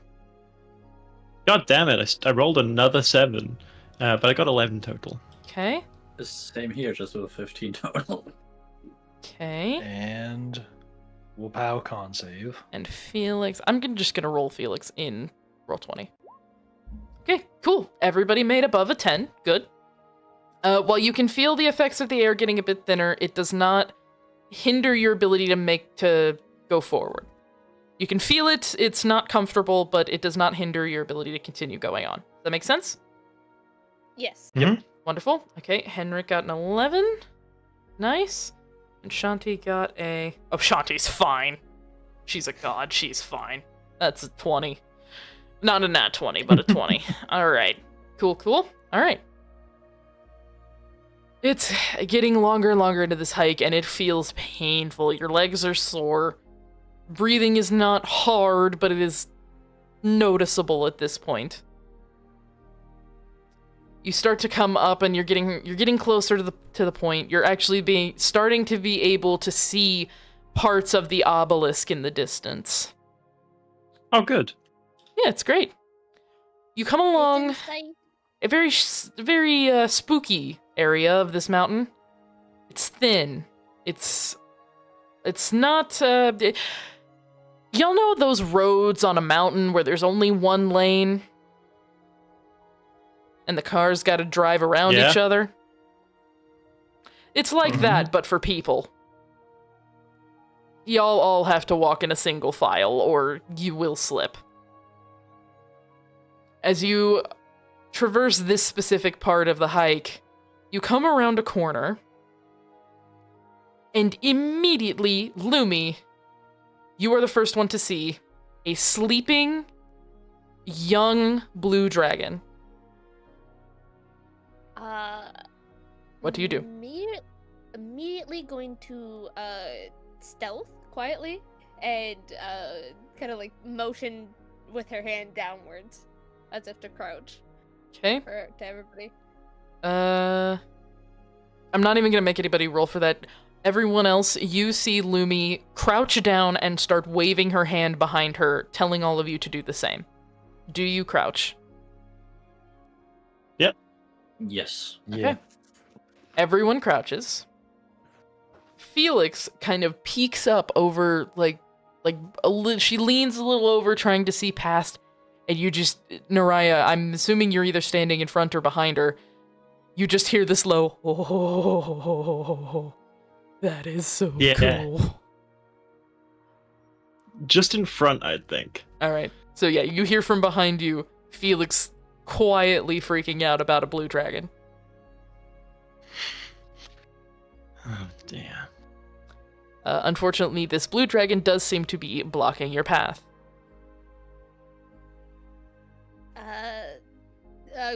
Where is Shanti in the line? Shanti is right behind you. She has been giving you directions this whole time.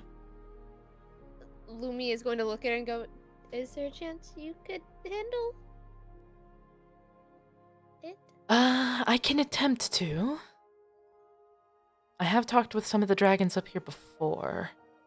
Yeah, and she gently kind of like pushes you to the side and scoots around you very carefully. Let me just roll a dex save real quick. Or not a dex save, a dex check. Yeah, she makes it. That's fine. Okay. Shanti gently approaches the dragon, and she starts gently speaking in Draconic. Does anyone in here speak Draconic? No. Nope.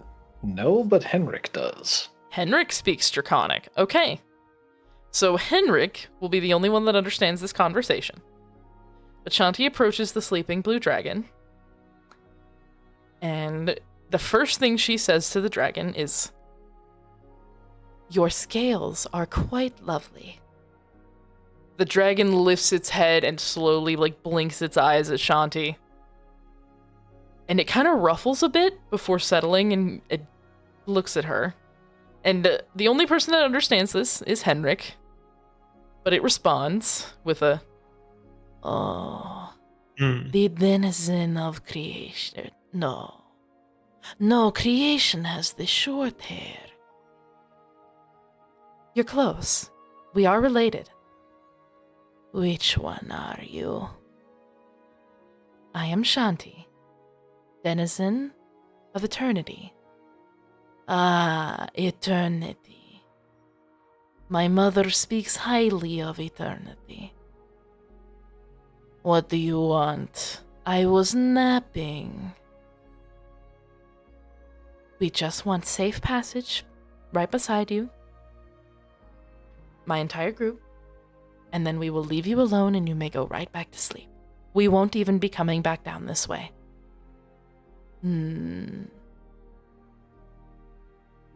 Do I get something special out of it? That would depend on what you mean by something special. Something shiny. Shiny. Shanti will then turn and look at the rest of the group. Now I remember where the fuck you got that. Where you used that voice before. Shut up. Shut up. I think the dragon would like something shiny. Do you all perhaps have something shiny on your person? Let me check. Something shiny on my person. I have some ball bearings on me.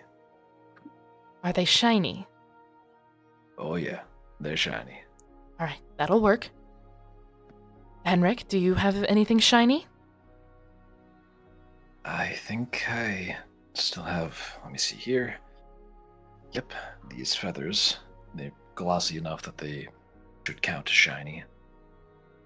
You see the dragon kind of look at Henrik and the feathers he has in his hand, and he kind of... This young dragon ruffles a bit and looks very excited. Yep, I figured that one would be popular with the blue dragons. Naraya, do you have anything shiny? I've got this paring knife from my backpack. Do you need it? Is it necessary? I've not exactly been using it. Alright, that'll work. Felix? Felix kind of like rummages around in her pockets and in her bag. And she pulls out this really shiny metal pin. Do me a favor, all of you, not all of you. Ansel, Lumi, Rotsvas, and Naraya, roll a perception check. Gotcha. Perception check. 9. 22.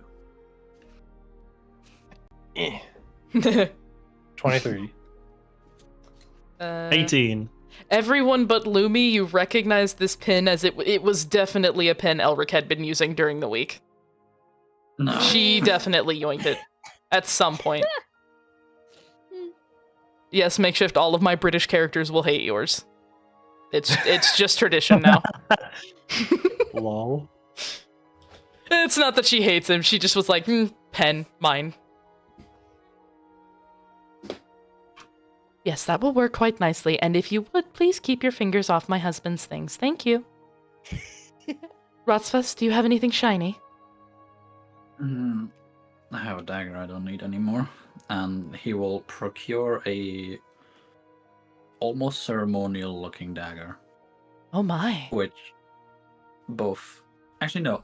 Felix would recognize, obviously, where it comes from, as it is from his religion. Felix looks at you for a second, and she kind of reaches out to, like, almost stop you. You sure you want to get rid of that? Well, the dagger I'll be using most is the one Kagan gave me. And it's... They did give me 2 of these to begin with, so it's not like I'm giving away the last connection I have to it. Fair enough, then.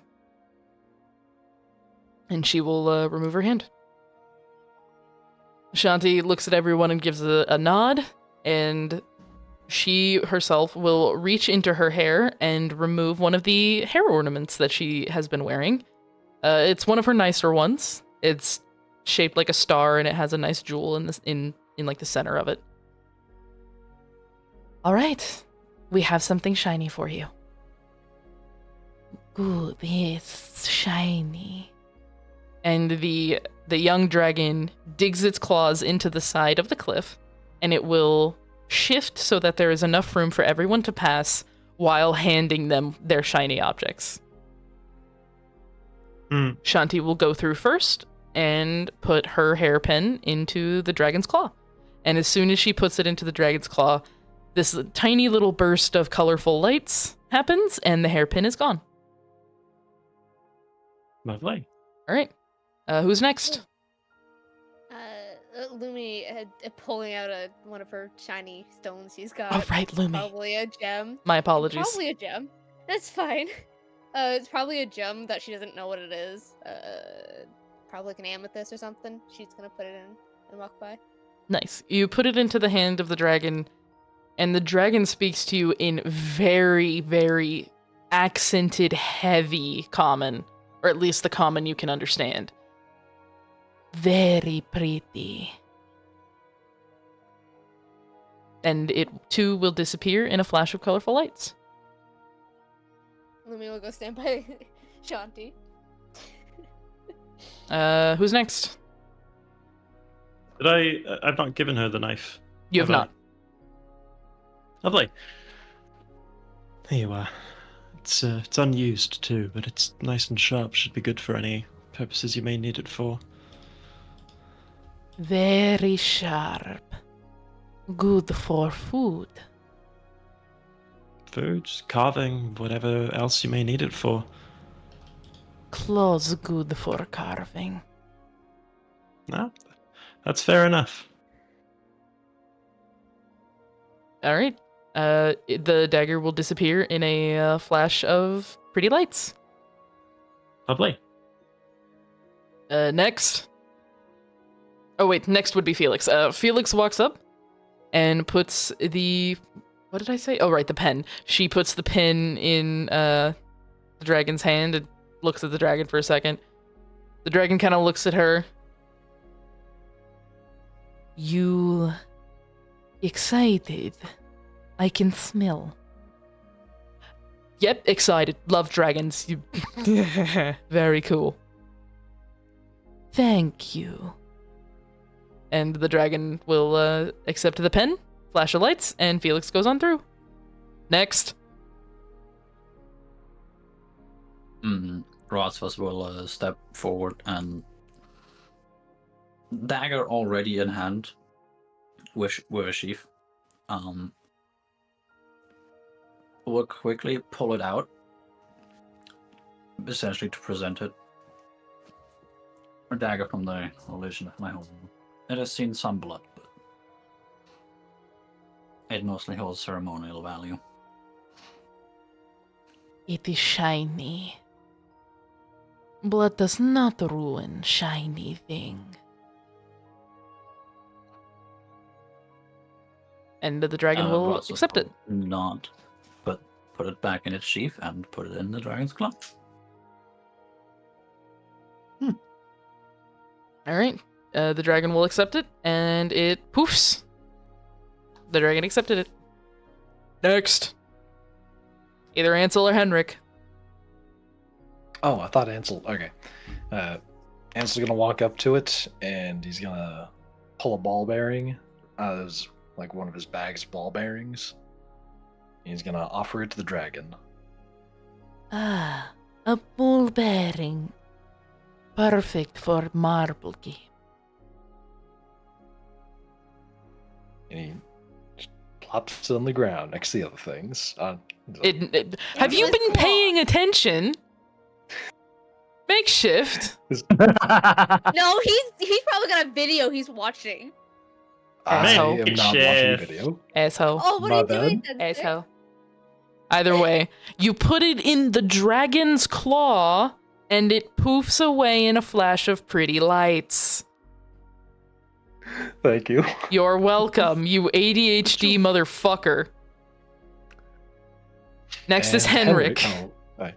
Oh, yeah, he has the feathers as well. Yes. And then Henrik walks up to it and hands it the feathers. These feathers, they come from, what is the common name? Makeshift, what was the dragon's name? Aldestrel. Alpistrel. No? Indeed. He's also sometimes called the Moon Chaser. Yes, Moon Chaser. Is them your master? Yes, and I'm their apprentice, actually. Impressive. Very impressive. And the feathers will poof away in a flash of shiny lights, and the dragon will basically pick itself back up and put it on the path behind you, and put its head back down. Go forth. Do not die.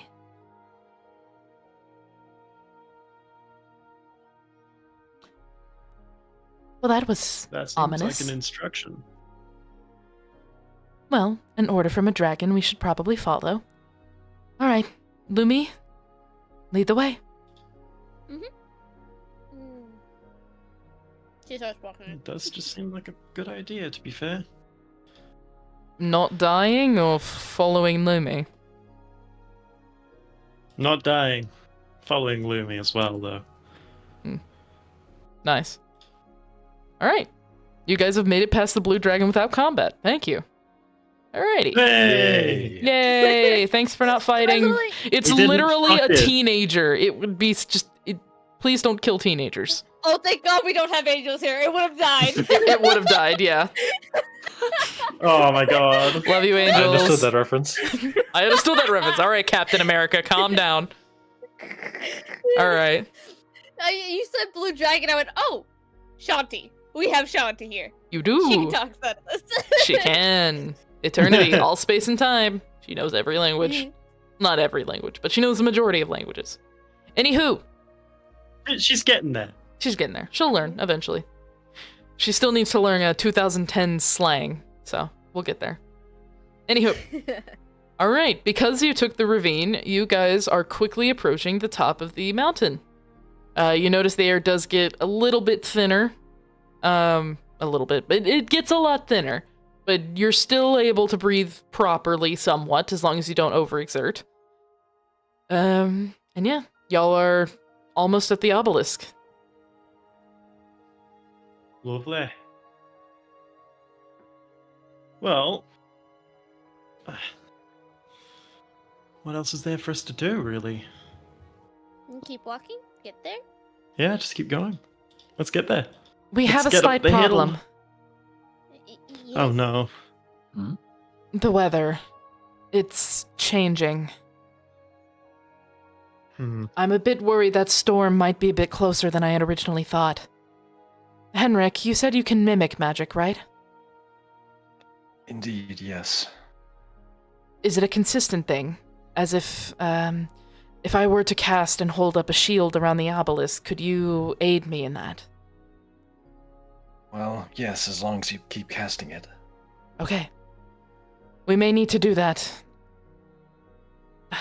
The last time you were in the obelisk, it was about 2 hours. Do you think it's about the same? For every obelisk, or... Do you know? I mean, we did one, and then the next one we transported planets. It's That's fair it's hard point. to tell. Fair point. Just try to do it as quickly as you can. Alright. Absolutely. Yeah. Good. Okay, we have a plan. Let's get moving. We're almost there. You all approach the obelisk, and this one feels a bit different. Everyone please give me a perception check. Perception. Let's Perception. go. Perception. 15. I'm not I rolling think- anything over an I 11 perceive today, with my apparently. eyes. And maybe my The nose. answer just said, fuck no, I don't see shit. Felix Sure you are. notices nothing. Actually, that actually works. Felix gets distracted by Noraya's hair. Probably. Yeah, flapping Um, in the wind. Or just be like a cat, not like the cold weather. Pretty much. Rotsvas and Naraya, you both Mhm.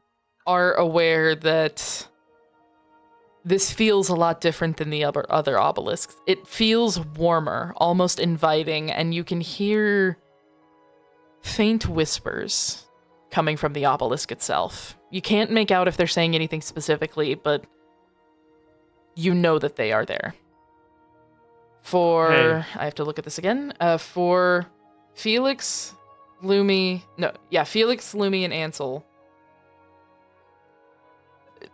The same as the others. It feels warm and inviting, but you can't tell that there are whispers, and honestly, you kind of like it.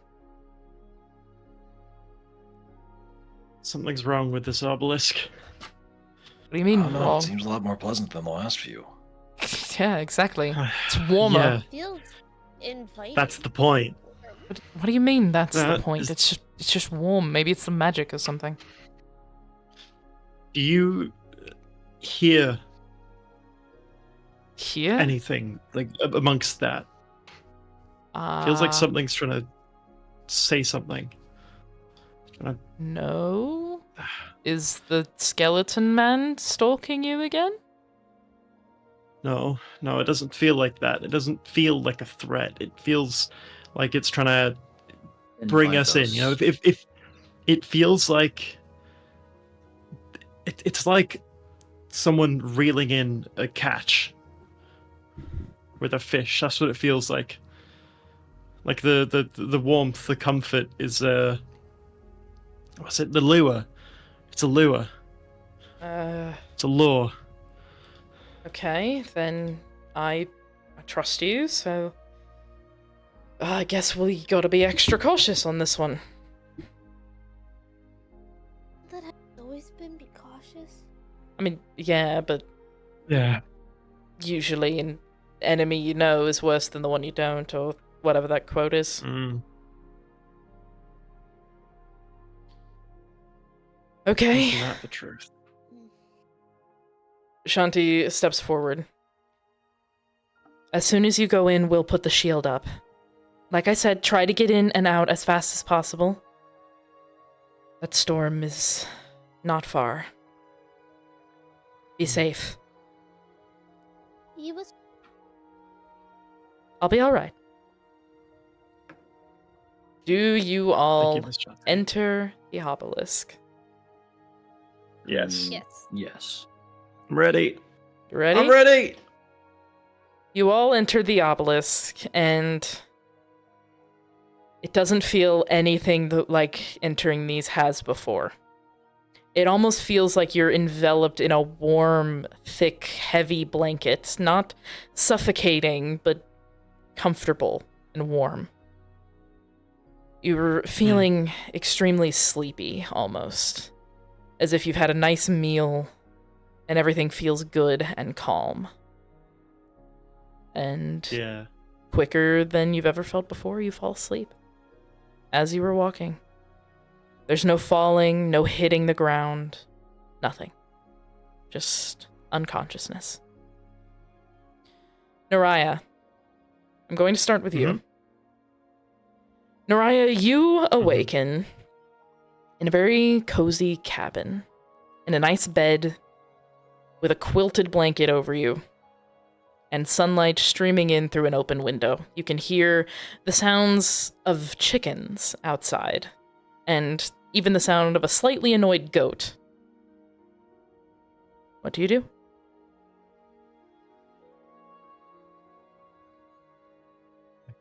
Fuck. Felix? Yeah! Felix, you there?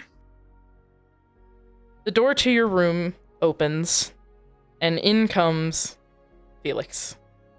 She looks the same as she always has. She's not wearing any clown makeup right now. She clearly has gotten out of bed not too far behind you, or not too far in front of you. Her hair's a bit rustled, and she seems to be wearing a shirt that is not her size, and it looks to be more your size. You alright? Yeah. Felix, where are we? Felix looks at you extremely confused, and she immediately walks over and puts a hand on your forehead. Okay, no fever. We're at home. I Oh, don't know how to answer that one.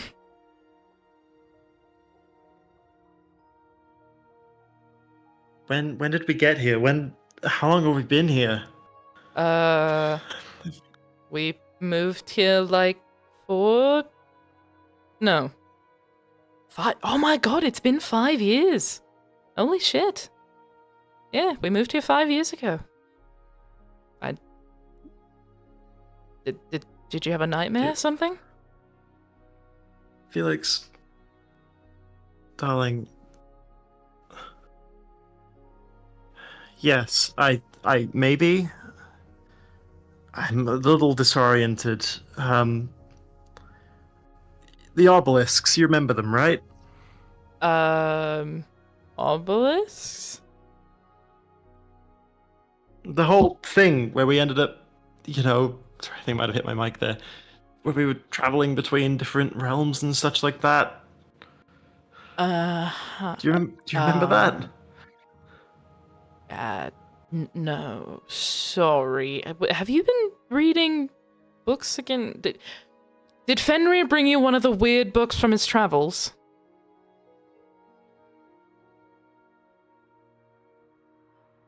Well, how many years have we known each other, Felix? 8? 8 years? Okay. The last thing I remember is from maybe a month after we met on a frozen mountaintop with a couple of other people. Lumi, Ansel, the other one, the shirtless one. Rothfuss? Yeah, Rosfus. Okay. I don't talk to him much, sorry. It's fine. I don't know him that much either. He just comes around when Fenrir does. You know what? I know what this is. You were so incredibly plastered last night that your brain made up weird dreams that felt real. That's what this is. You are probably having a massive hangover right now, aren't you? I mean, yeah, I feel disoriented and confused. The joys of alcohol. Something was wrong, and then I'm here. Yeah, you're here. You're here with me. That does happen in... I guess that does happen in dreams, though, doesn't it? Yeah, you notice something's off, and then you wake up, right? Like that. Yeah. That happens. God, that happens to me all the time. Okay. Yeah. I don't remember much. Anything, maybe, of the last couple of years. Okay. When did we move here? Like, you said 5 years ago. Yeah. Where is here? Where did we move? We moved, like... Okay, I'm terrible with numbers, so... Yeah, you're always the one that's better with numbers. I think we're, like, 100 kilometers outside the city? You said you wanted something more cozy, and honestly, I was getting tired of the city anyway, so... We're about, I think 100 kilometers outside. Which city? Like, Vestia?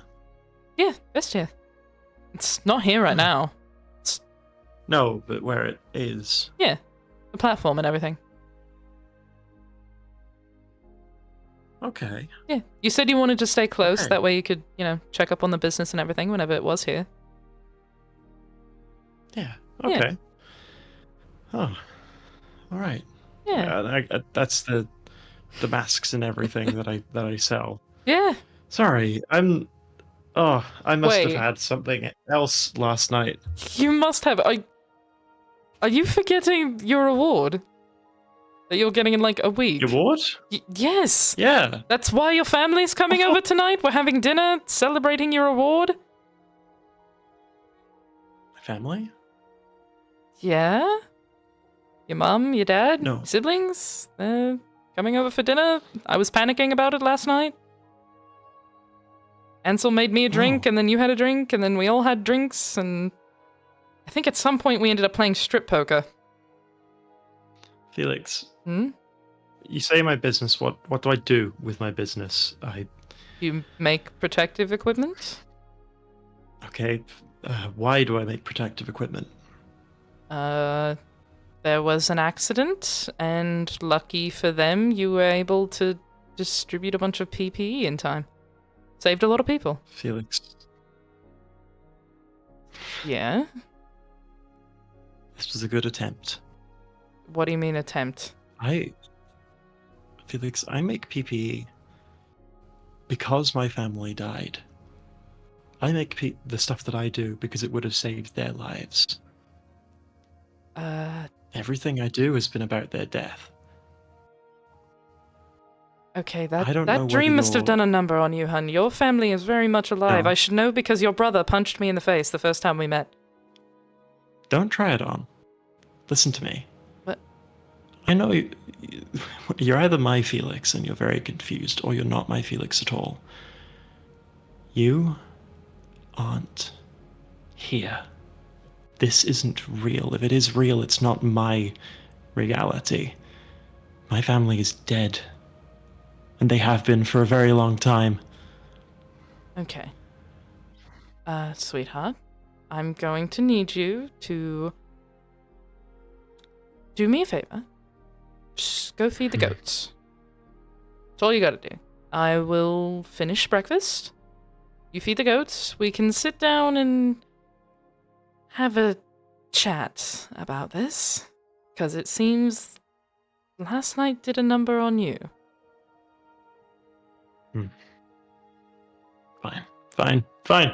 Fine. Okay, I can do that. Okay, that's good. Sorry. You're fine. You're fine, love. I get it. And she kind of leans in and gives you a peck on the cheek. I'll Thank see you in a few minutes. I'll see you in a few. Yeah. Put clothes on this time, though. We really don't need another incident. No, you're right.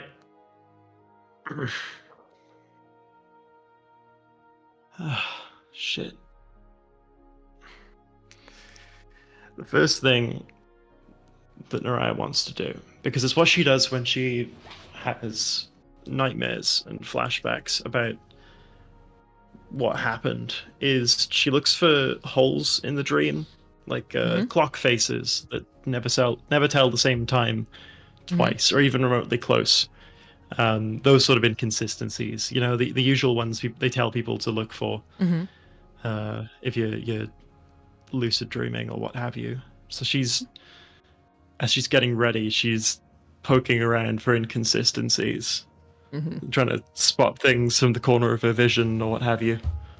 You do notice that there is a quite nice looking cuckoo clock on the wall, and it currently says about 9:30 a.m.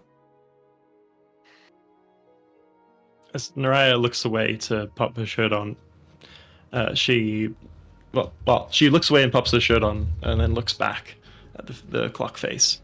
The clock face now says 9:31 a.m.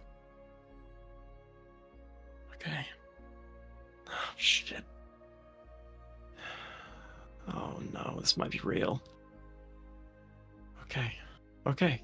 Goat. It was a goat. I gotta go deal with the goat. Let's go take care of the goat. I can do that.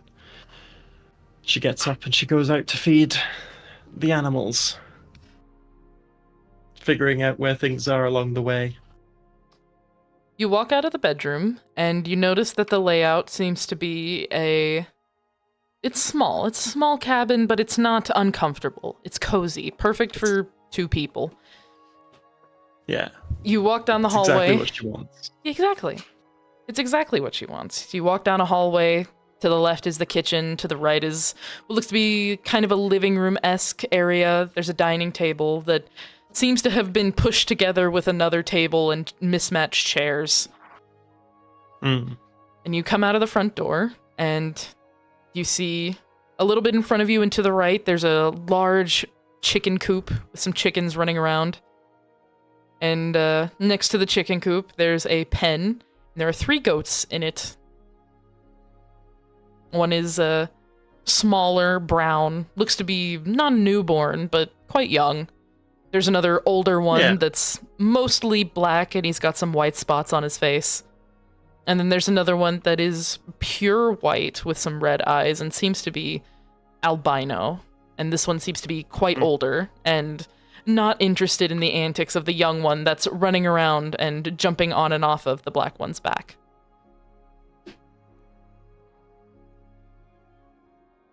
Yeah, Naraya's just going to pop out the feed for them. Well, she sort of grabs, like, sometimes you get those, you just have like a stool or what have you outdoors that you just pop down. She's gonna grab this, one of these stools, maybe out of like a wood cozy or something like that. She puts it in the goat pen and just sits down on it, just watches them for a bit. The young one What's going on? The young one's quite interested in you for a bit. Runs around your feet, jumps up on your lap, and then jumps off. It headbutts you one or two times, but it's never mean. It's very clearly child's play. Hey. Oh, thank you. I appreciate it. Yeah. There you go.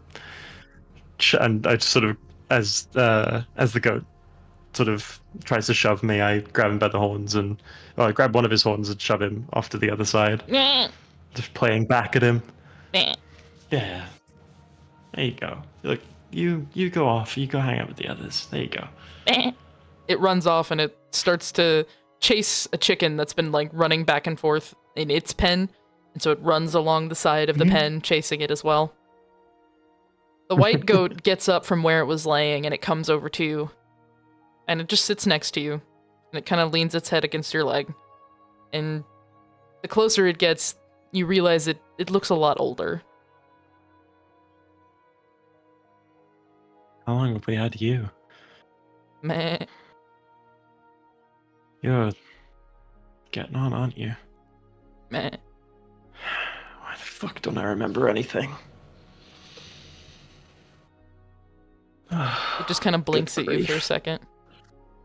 And then it starts chewing on your pant leg. Look, it's alright. You're not gonna have to worry about that for much longer, are you? Meh. Everything can be replaced, aside from life itself. Well, mind you, even then, with some of the magic you can do. Meh. What the fuck is wrong with me? I don't remember. Why can't I remember any of this? Oh, Jesus. Oh, no. Oh, okay. I'm gonna go back inside. I'm sorry, little guy. Meh. There you go. Yeah, you keep that bit of pant leg. I'm just gonna. I'll take the stool with me though, so you don't have that. We kind of need that still. Damn, you figured out a secret plot. He's gonna get the stool. He watches you take the stool out of the pen. It's almost like, damn, you caught him. Yeah. She takes a moment, looking back at the goats before she sort of trudges inside, still just as confused as ever, not quite sure what's going on. Really just reconsidering whether or not she actually knows anything that is going on around her at the moment, why she can't remember any of it, questioning herself. Felix is still cooking inside. She has not put on pants. She is very comfortable just cooking like this. And as you enter, she's turning around to put some pancakes on your plate. And there you are. The goats treat you right. You're a hypocrite. Oh, what? A hypocrite? What am I a hypocrite for this time? The pants. I don't have to wear pants inside the house because goats don't chew on my clothes when I'm inside the house. Oh, fair enough. There are worse Exactly. things they could chew. Exactly. Hmm. Did that help at all? Sorry about that outburst. No, sweetheart, you're fine. I've had nightmares that are just as bad that you've had to pull me out of before. This wasn't a nightmare, though. This was more like... if it was a dream, it was more like a flashback. Oh, shit. Do you really... Do you not remember... Do you remember how we met? Yeah, you, kind of saved my ass in the city. I did. Yeah. Okay. I knew that. I knew that bit. I knew that. Good. Okay. That's the same. Sorry,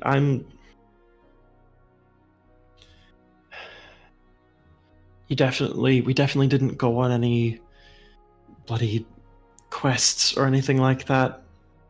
Any Not. of our friends, any of our loved ones at the beginning of our relationship. I mean, we did kind of meet a couple actual literal gods, but other than that, I can't really think of any quests. Besides, what would I do on a quest?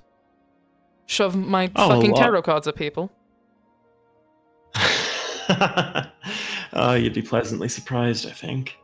I'm sorry for having a go at you before. I don't judge you.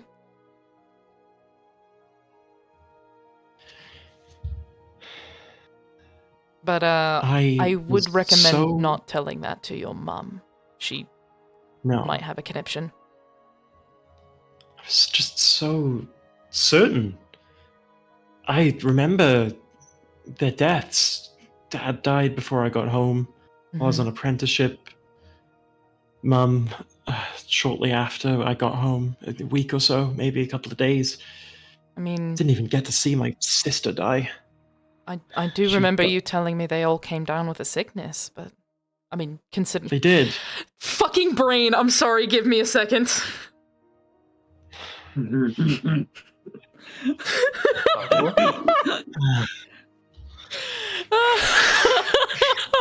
sorry. It slipped out before I could think of it. You are your own best entertainment. I am. I really am. I'm so sorry. Okay, I'm fine. I'm fine. It's okay.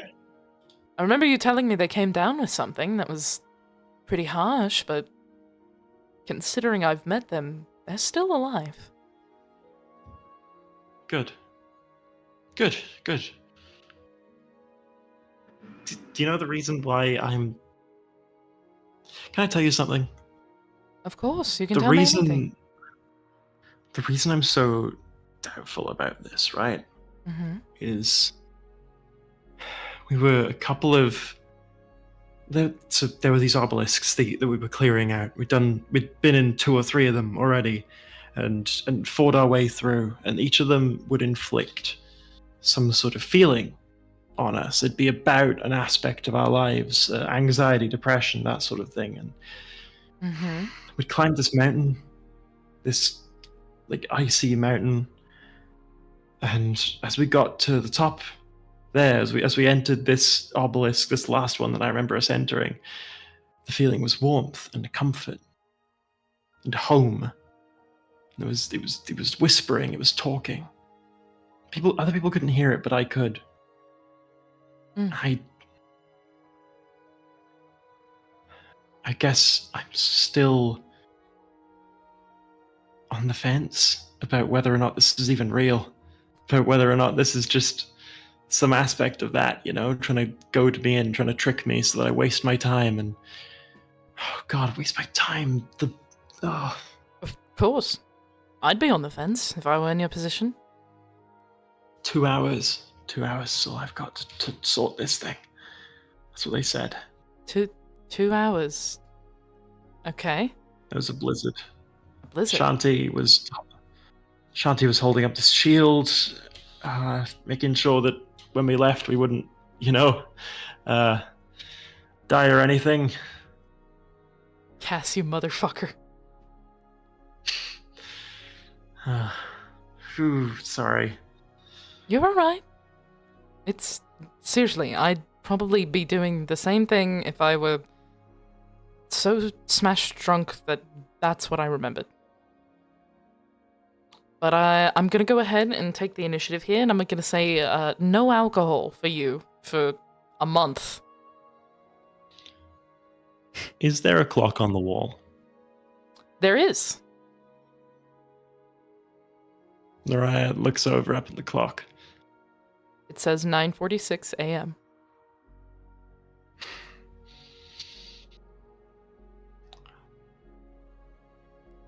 Okay. Well, I mean, what else can I do? You know, I'm here, and obviously this is either a really, really fantastic illusion that I really don't want to leave, or it's not, and it's real. Either way, what else can I do but exist here and enjoy it, right? I'll confirm it. I'll see. I'll just exist. I'll just be peaceful, and I'll be with myself. Just be here with you and enjoy things. Felix reaches over the breakfast table and gently takes your hand. Well, one thing you could do is help me cook the rest of tonight's dinner because, dear God, we have so many side dishes and your family has so many tastes that I can't handle them all. They do. They do. Okay. Yeah, sounds good. You and Felix spend the rest of the morning and well into the afternoon cooking up side dishes and picking stuff for drinks and getting stuff out of a garden that was behind the cabin and having a genuinely nice time. It seems you and Felix are incredibly close and very loving. As the sun starts to set, it's just barely starting to set, you're in the kitchen, and through the window, you start to see one of those funky-looking cars drive up the road. And then another.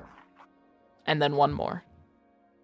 They come up to your cabin, and they pull away from the animals so as not to spook them.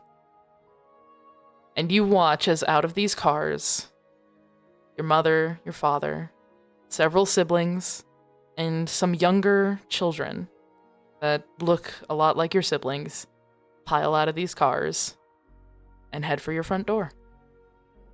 What do you do? Great news. Naraya doesn't cry immediately. She holds it in. She's trying to keep up this impression of normalcy. She's trying to go along with it. For those of you in the audience who didn't see that, I rolled a con save just quietly to myself, and I got a 17. Nice. I mean, I go to the door and I let them in. You let your Welcome. family in. Immediately, you are Welcome. tackle-hugged by two 5-year-olds, screaming Aunt Naraya. Do me a favor. Hi. Roll a dex save to see if you fall Roll over. a dex save. Mm-hmm. Oh, 18. Nice.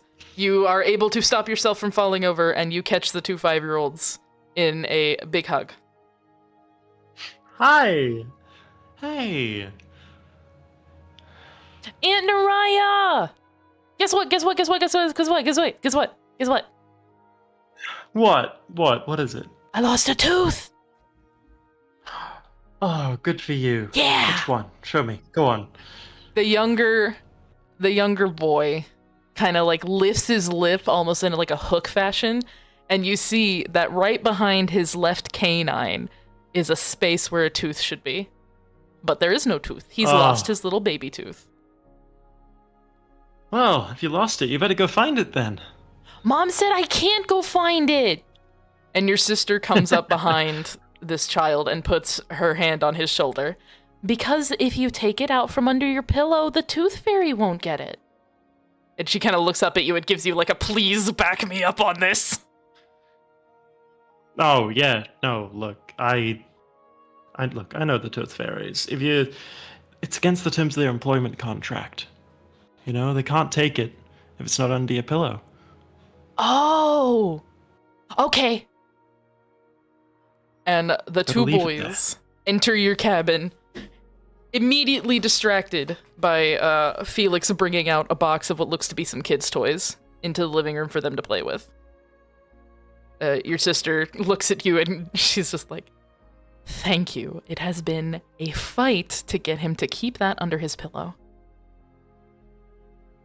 No, you're very welcome. I mean, I remember doing much the same when you were younger.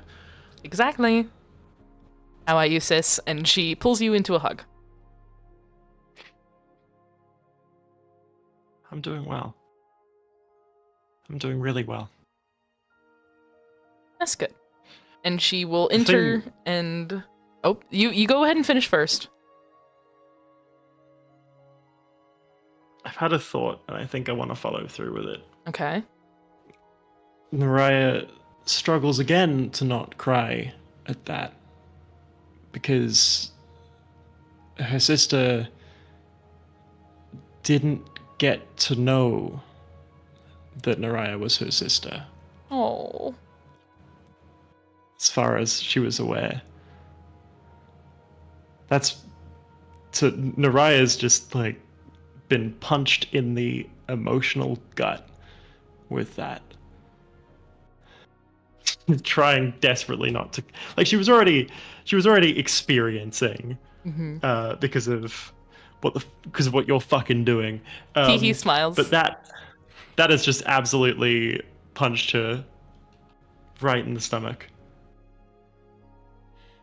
You see a very nice-looking man follow your sister into your cabin, and he stops to shake your hand. You can assume, by the way, one of the small children runs up and tugs on his pant leg and calls him Dad, that this is probably your sister's husband. And he follows the child into your cabin. Behind him... I'm trying to remember your siblings here. Yeah, it was just your sister. Oh no, there was a brother. I never named There is a them, brother. so you Yeah, can I go know. wild. Okay, I'm not gonna name your characters. Your brother is standing behind your sister's husband, and he is holding a cardboard box with a couple of wine bottles in it. Oh my god! Here, take these.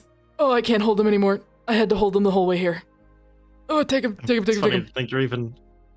I wouldn't even think you're old enough to drink these, but hey, I guess it's been long enough. I'm not. Dad made me hold them. Oh, yeah. Cool. Oh, thank Well, you. I've got them. You head on in. Oh, There you thanks. go. He gives you a quick side hug, and he actually goes over to join Felix in the kitchen. And you can kind of hear them start talking about some show in Vestia that was rumored to be coming the next time Vestia popped in. Behind him, your mother approaches, and she, before saying anything, pulls you into a huge hug. Look at you, Yeah. my little girl. Oh, you're winning awards. I'm so proud of you. Yeah. I mean, yeah. I mean, all this hard work's finally paying off, right? Oh, you and I both know you would do it even if there weren't awards. We do know that. Mm-hmm. A little We philanthropist. do. I still can't believe you gave up such a nice apartment in the city for a cabin, but I will admit, it's very beautiful out here. Tell me that I wouldn't take anything else. Exactly. I mean, with the way that things were back then, why would I stay? Fair enough. And she gives you a peck on the cheek and enters to go sit next to your sister. And finally, your father has not approached the door, but he's standing outside. And he kind of gives you a little wave with his finger. I head straight on out to him. You approach him, Hey, and he gives you a large smile. There she is. Hey, listen. There she is indeed. I brought what you asked for. And he reaches into his pocket, and he pulls out a very small black box. And he puts it in his hand, and he hands it to you.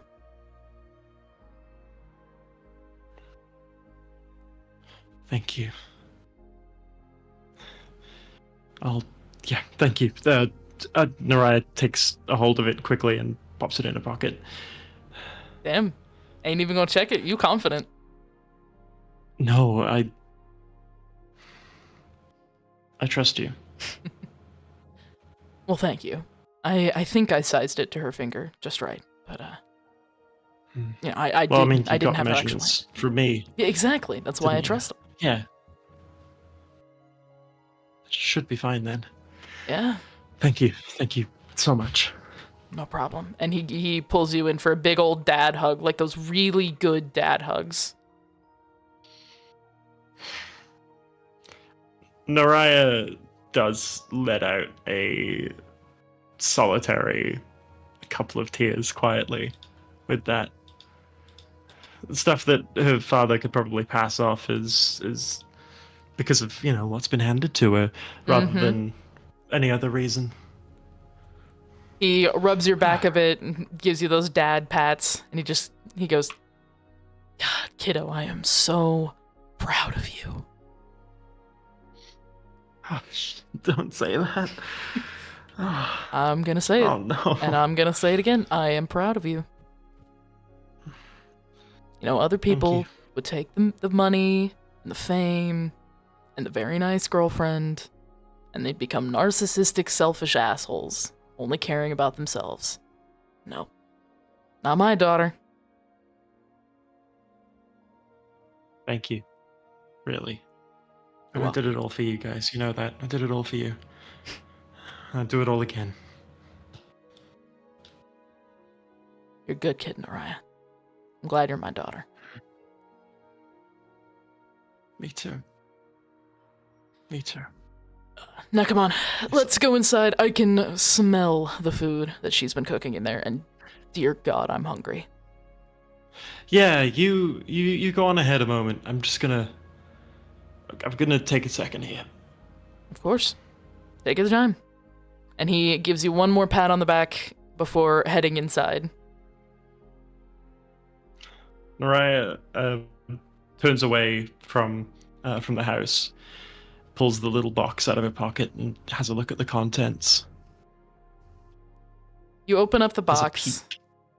and inside is a not extremely fancy, nothing, $8 million worth. It's a very simple engagement ring with simple diamonds just gently set into the band. Oh, Jesus Christ. You look at it. For a moment, you look away. And then you look back.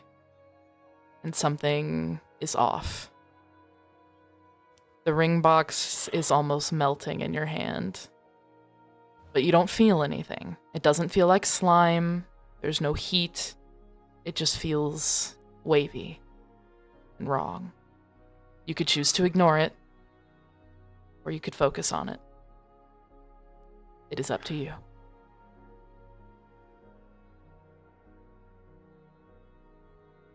She's gonna take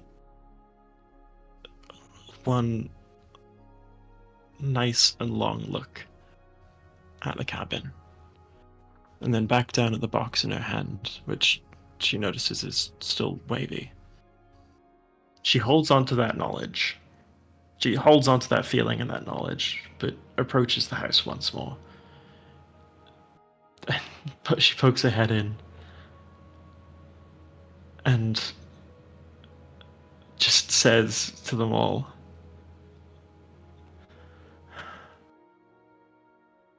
I love you all so much. Everyone miss in the you. living room turns to look at you. Your mother and Felix give you a concerned look for a second.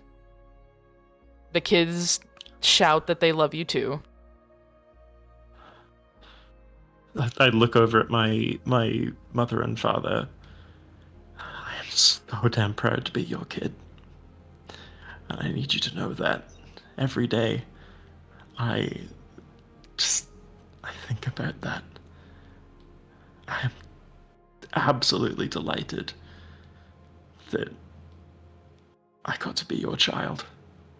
And she focuses on that feeling from the box, from the jewelry box. And she focuses on the wrongness of it.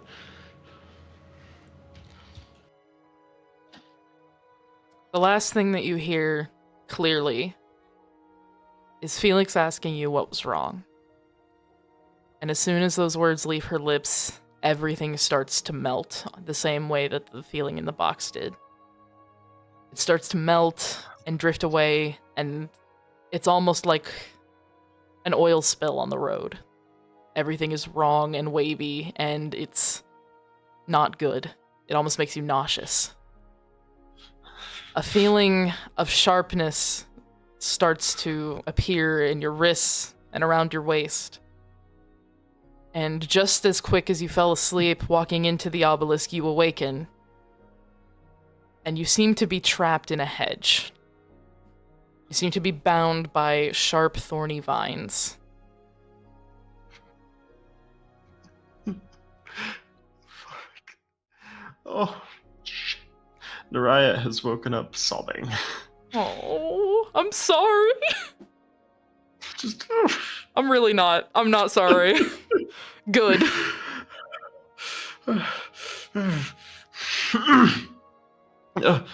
Okay. Is she restrained, like arms out, like a kimbo? Yes. Is she? Yes. Okay. Okay. She's gonna look around. Is she? You said she was inside a hedge. Is she literally inside a bush? It is less inside of the bush and more up against it. It's almost like the vines from the bush itself have reached out and wrapped themselves around you. It's almost like getting tangled in a bush when you're a kid playing outside. Mm. So wait, so Sainara is bound by her by different parts of her body, just by the plant? Yeah, just by a plant, and the plant is not moving. It's not undulating. There's an odd feeling. It just seems like these briars have wrapped around your wrists and your waist. Briar. She's gonna do her damnedest to break out of it, especially after the emotional damage that has been inflicted upon her. Yeah. Do me a favor, roll a strength check with advantage, because you are very angry. Strength with advantage. Yep. Let's roll 1. That is a 16. Nice. And that is a 17. Let's take the 17 then. We will take the 17. You are easily able to break out of these vines. They snap pretty easy. So you are now free from the vines that tangled you to the bush, and you are free to walk around. Let me make sure I can tell what you're seeing. Oh, I hit the wrong thing again. Whoopsie! It's Command L, I think. No? Command T? No, what is it? Okay, whatever. Tell me what you're seeing on the Roll20 screen, please. Naraya is in a small hallway. Cool! With one evident door. Yep. Instead of a hallway, it is indeed just a path surrounded by hedge. And Gotcha. you are indeed alone.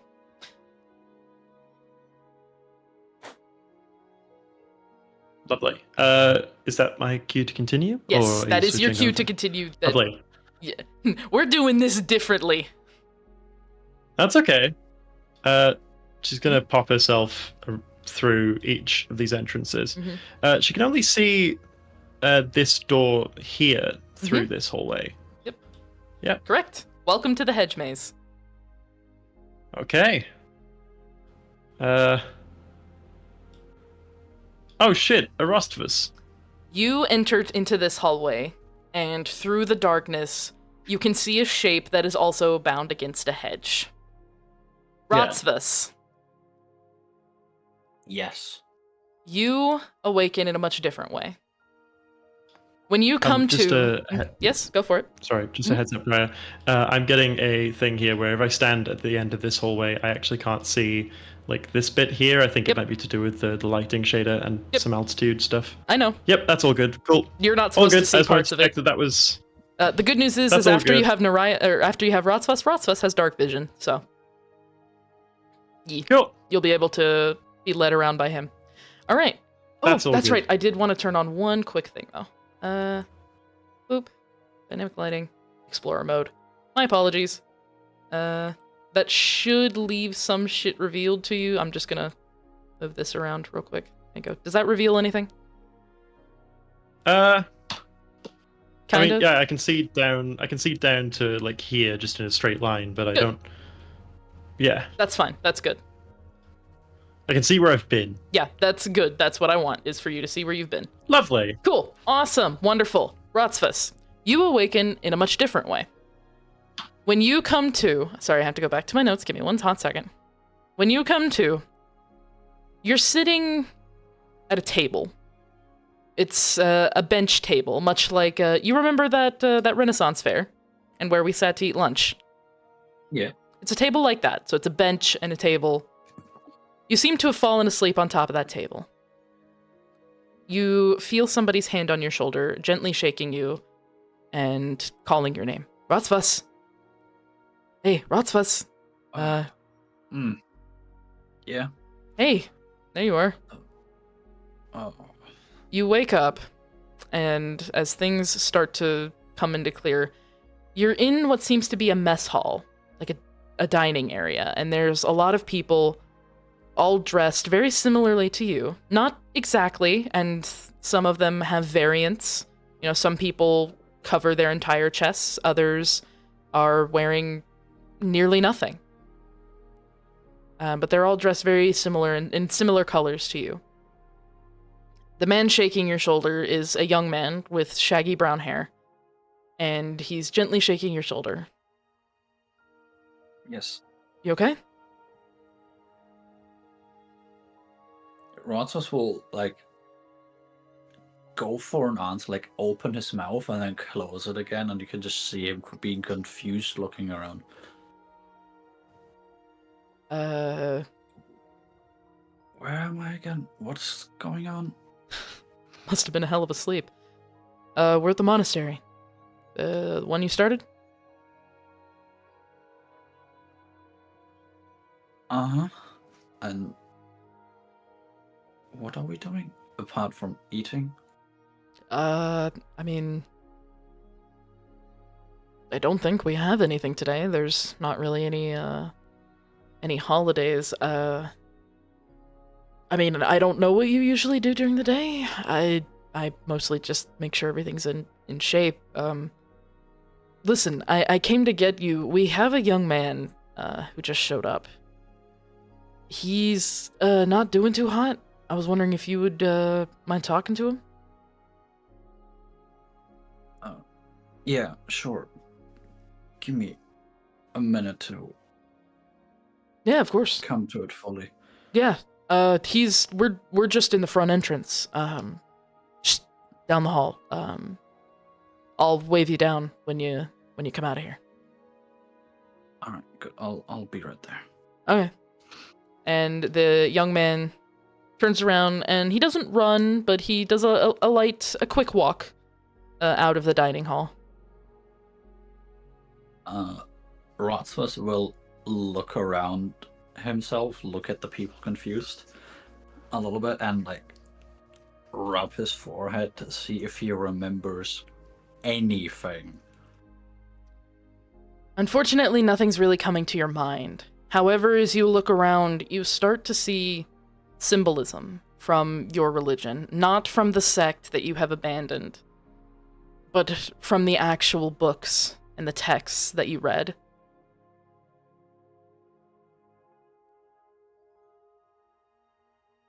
He will very quietly, under his breath, say, A monastery I made?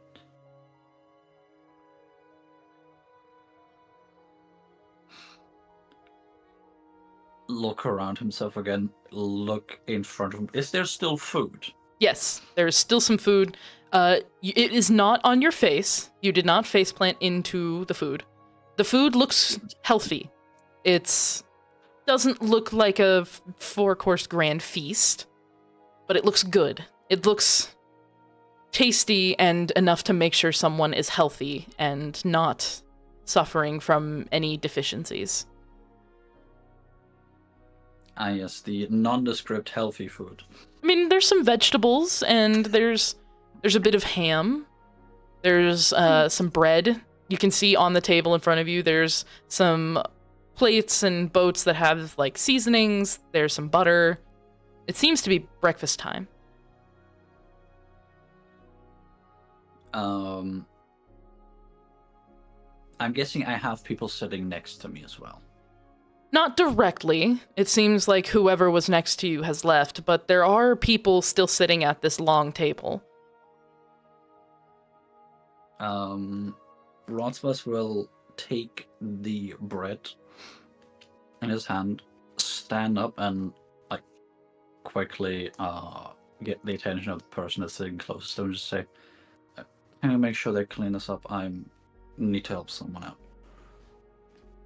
A young purple tiefling woman turns to look up at you, and she nods, and she goes, "Of course, sir." And Thank she you. goes back to her ham. Rodsvas will start walking down the hall and start munching the bread. You munch on the bread, and it tastes like good bread, like good, hearty, homemade bread. The person that made this clearly knows what they were doing.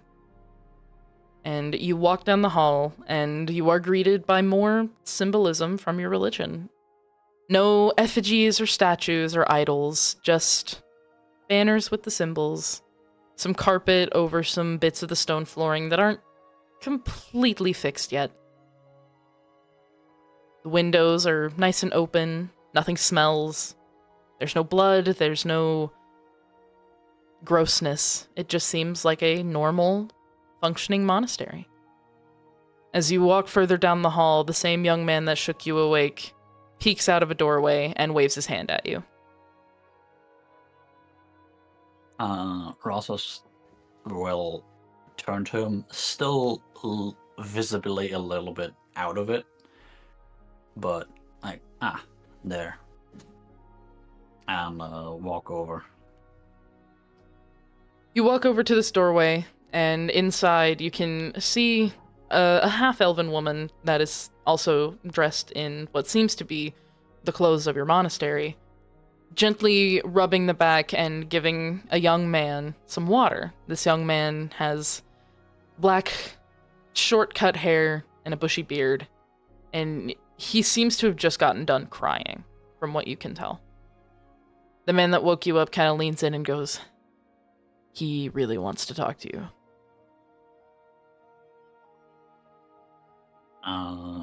Rosos will quietly respond back. Anything I should know about beforehand?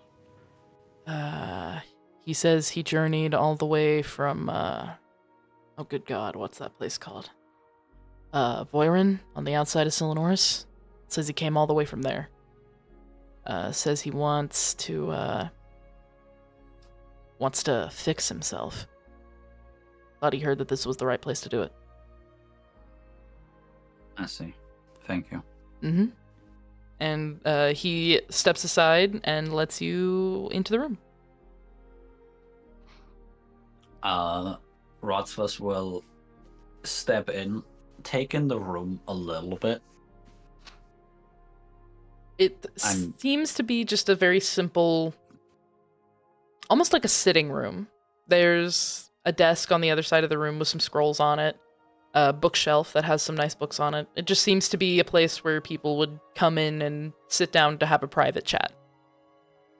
Okay. Rodsvas, before approaching, will... Oh my fucking god. My meme brain immediately turned and was like, Oh boy. hello there. Hello there, General Rotsvus. It's okay, I made like Oh my 3 God. meme jokes in Naraya's vision, it's fine. Oh. Pops in behind him. Hello there. No, he will make sure he approaches from somewhere in the front where the other person can see him. Let's say, hello there, traveler. You're the leader, right? Rossfus will notably hesitate for just a second and just say, yes, I am. No one stops you. The man kinda... He puts the water glass that was handed to him aside, and he kneels in front of you, and he clasps his hand together in a begging motion. Listen, I really need to... I don't know exactly what they call it here. I need to be fixed. I'm so angry all of the time, and it makes me want to hurt people, and people don't deserve that. My wife doesn't deserve it. My daughter. I need to be fixed, and I know you can do that here. I know this is the place where people come to, like, get rid of their sins and stuff, so please. It will be a process. And he will put one hand on his arm, first above, and then he'll say, but for that, first of all, you do not need to kneel. I'm I not don't. some sort of higher being. We're all mortal men and women here. Yeah. And, well, a couple other identities recently as well. Okay. And he pushes himself off of his knees and sits back in the chair. So, and Rotsfus will sit down across from him. First things first. What is your name? Callan.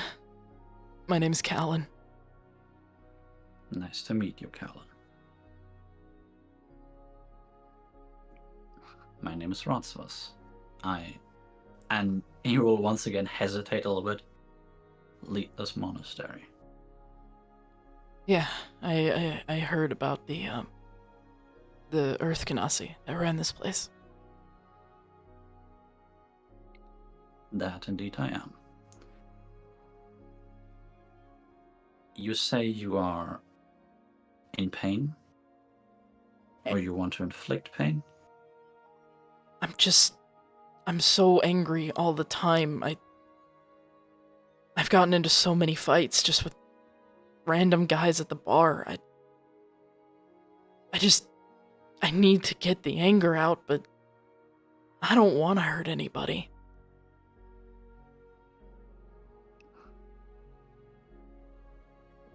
I see.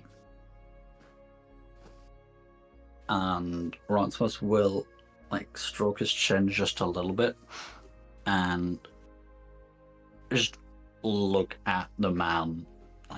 Can I do an insight check to see how honest he is being with me and himself? Absolutely. Yeah, go ahead and do an insight check. All right. 23. That's a 23. Jesus. You can see that he is mostly being honest. However, it does seem that he's holding back a little bit of information. Nothing that seems to change his story, but it's almost like there's shame in the way he speaks.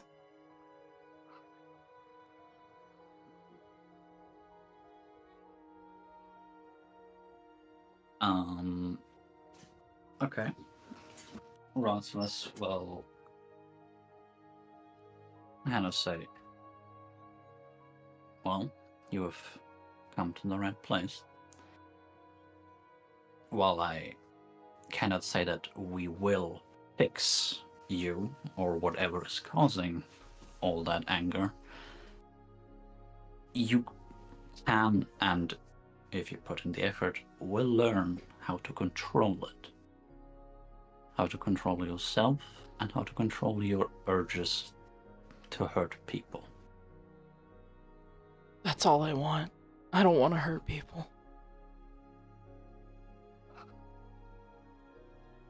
For us to do that, I will need to know. Learn a couple more things about you. There are plenty of ways how the people here manage themselves, Yeah, depending on what they need. y'all do like whipping and flagellation and stuff, right? Some do. Not all that many, actually. Most don't go to those lengths.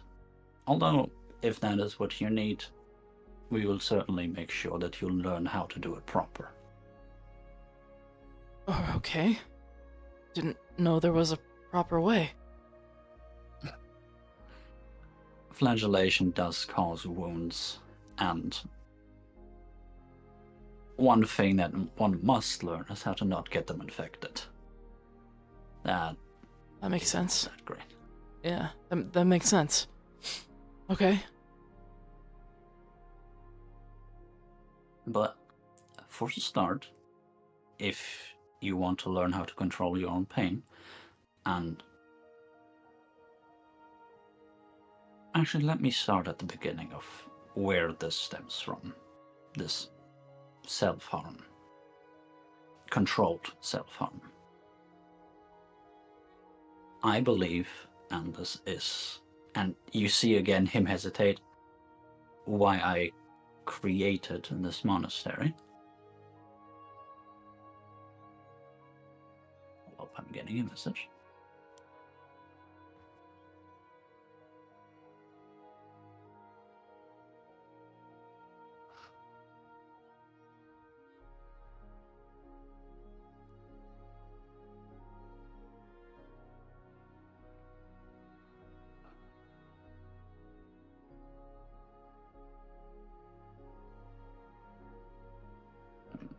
Yep.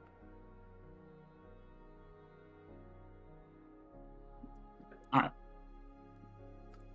Sorry about that. You're alright. Keep going.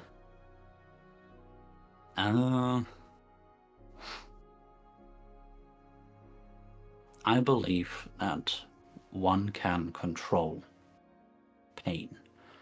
If this is pain we inflict on others or pain that we have in ourselves, is of course open to what you need, and that would be the specifics of how you apply these teachings to yourself. But through controlling the pain on ourselves, we can control the pain that is coming either from the outside onto us or that we were to inflict back outside. Okay. There is, however, a very important line here. And that is why most of the people here do not go so far as to flagellate. There can be too much. Okay. So,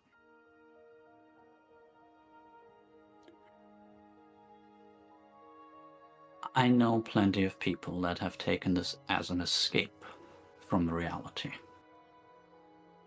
And while that certainly works short term, long term this will create problems. This is not supposed to be an escape, but a means of control. Okay. Which does mean that eventually you will have to confront the cause of your anger. The man We nods his head. We need not do this today. For now, I heard you traveled far.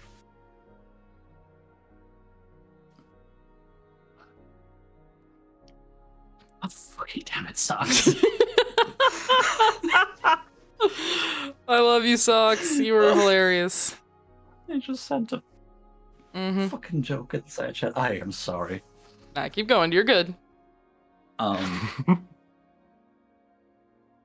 For now, you have a long journey behind you.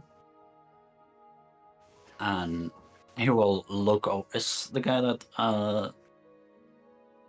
showed me the way in? Yes, to the he's room still there. there? He's standing, like, he's kind of leaning up against the wall of the entrance, watching you with, I guess a proud expression is probably, like a good proud, not a bad proud. Okay. He will look over. For now, you shall recover from your journey for today. Our friend that showed you the way in will... Okay, now my English brain is not working. Show you your room? Yes, that's perfect. I'll show you a room to stay in, to recuperate. We are currently having breakfast. If you want to eat that in the mess hall, if you want to eat that in your room, it's open to you. Yeah. Yeah, that sounds good. Thank you. You're welcome. And we would start tomorrow morning Okay. for you. Yeah, okay. The half-elf woman that was handing him water approaches. I can show him to his room if you'd like.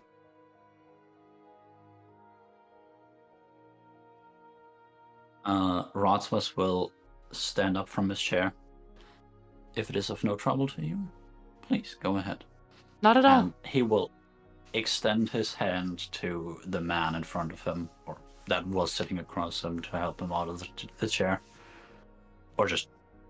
Is there a table between us? No. Yeah, then he will extend his hand, both as a shaking his hand as well as helping him get out of the chair. Callan stands and he takes your hand. And he gives you a genuine smile. A smile of relief and thankfulness. Thank you. And as he starts to pull away, you notice that his hand is wrong. It's wavy and almost melting. No one else seems to react to this. You can choose to focus on it, or you can choose to ignore it. The choice is yours.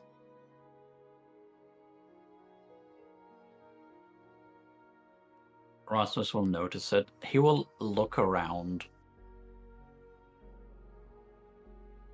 at the faces of the two other people in the room to see if they are reacting, if they are noticing anything, which you said they don't.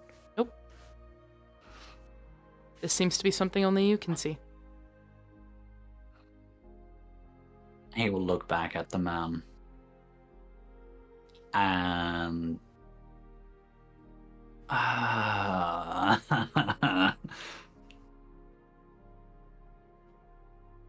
he will start to realize the fucking God. He smiles.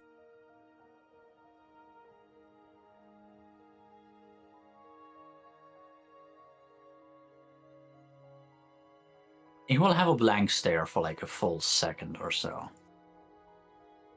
And just stare at it, knowing fully well what it means. The more you stare at it, the more it seems to pull you in. And the longer you stare, everything around you begins to take on the same form. Wavy, wrong, and melting. Your world begins to melt away, and you start to feel sharp, pain-like pricks in your wrist and around your waist. Eventually, just as quick as you fell asleep, you awaken, restrained to a bush by thorns and briars. One quick thing before that. He will say, I knew this was too good. You While still awaken. in this. Yeah. Yeah. You awaken in restraint to this hedge, and you can make out the shape of Naraya a couple feet away from you. Hey, buddy. Hey, you awake? You with me? I'm here. Good. It's good to hear.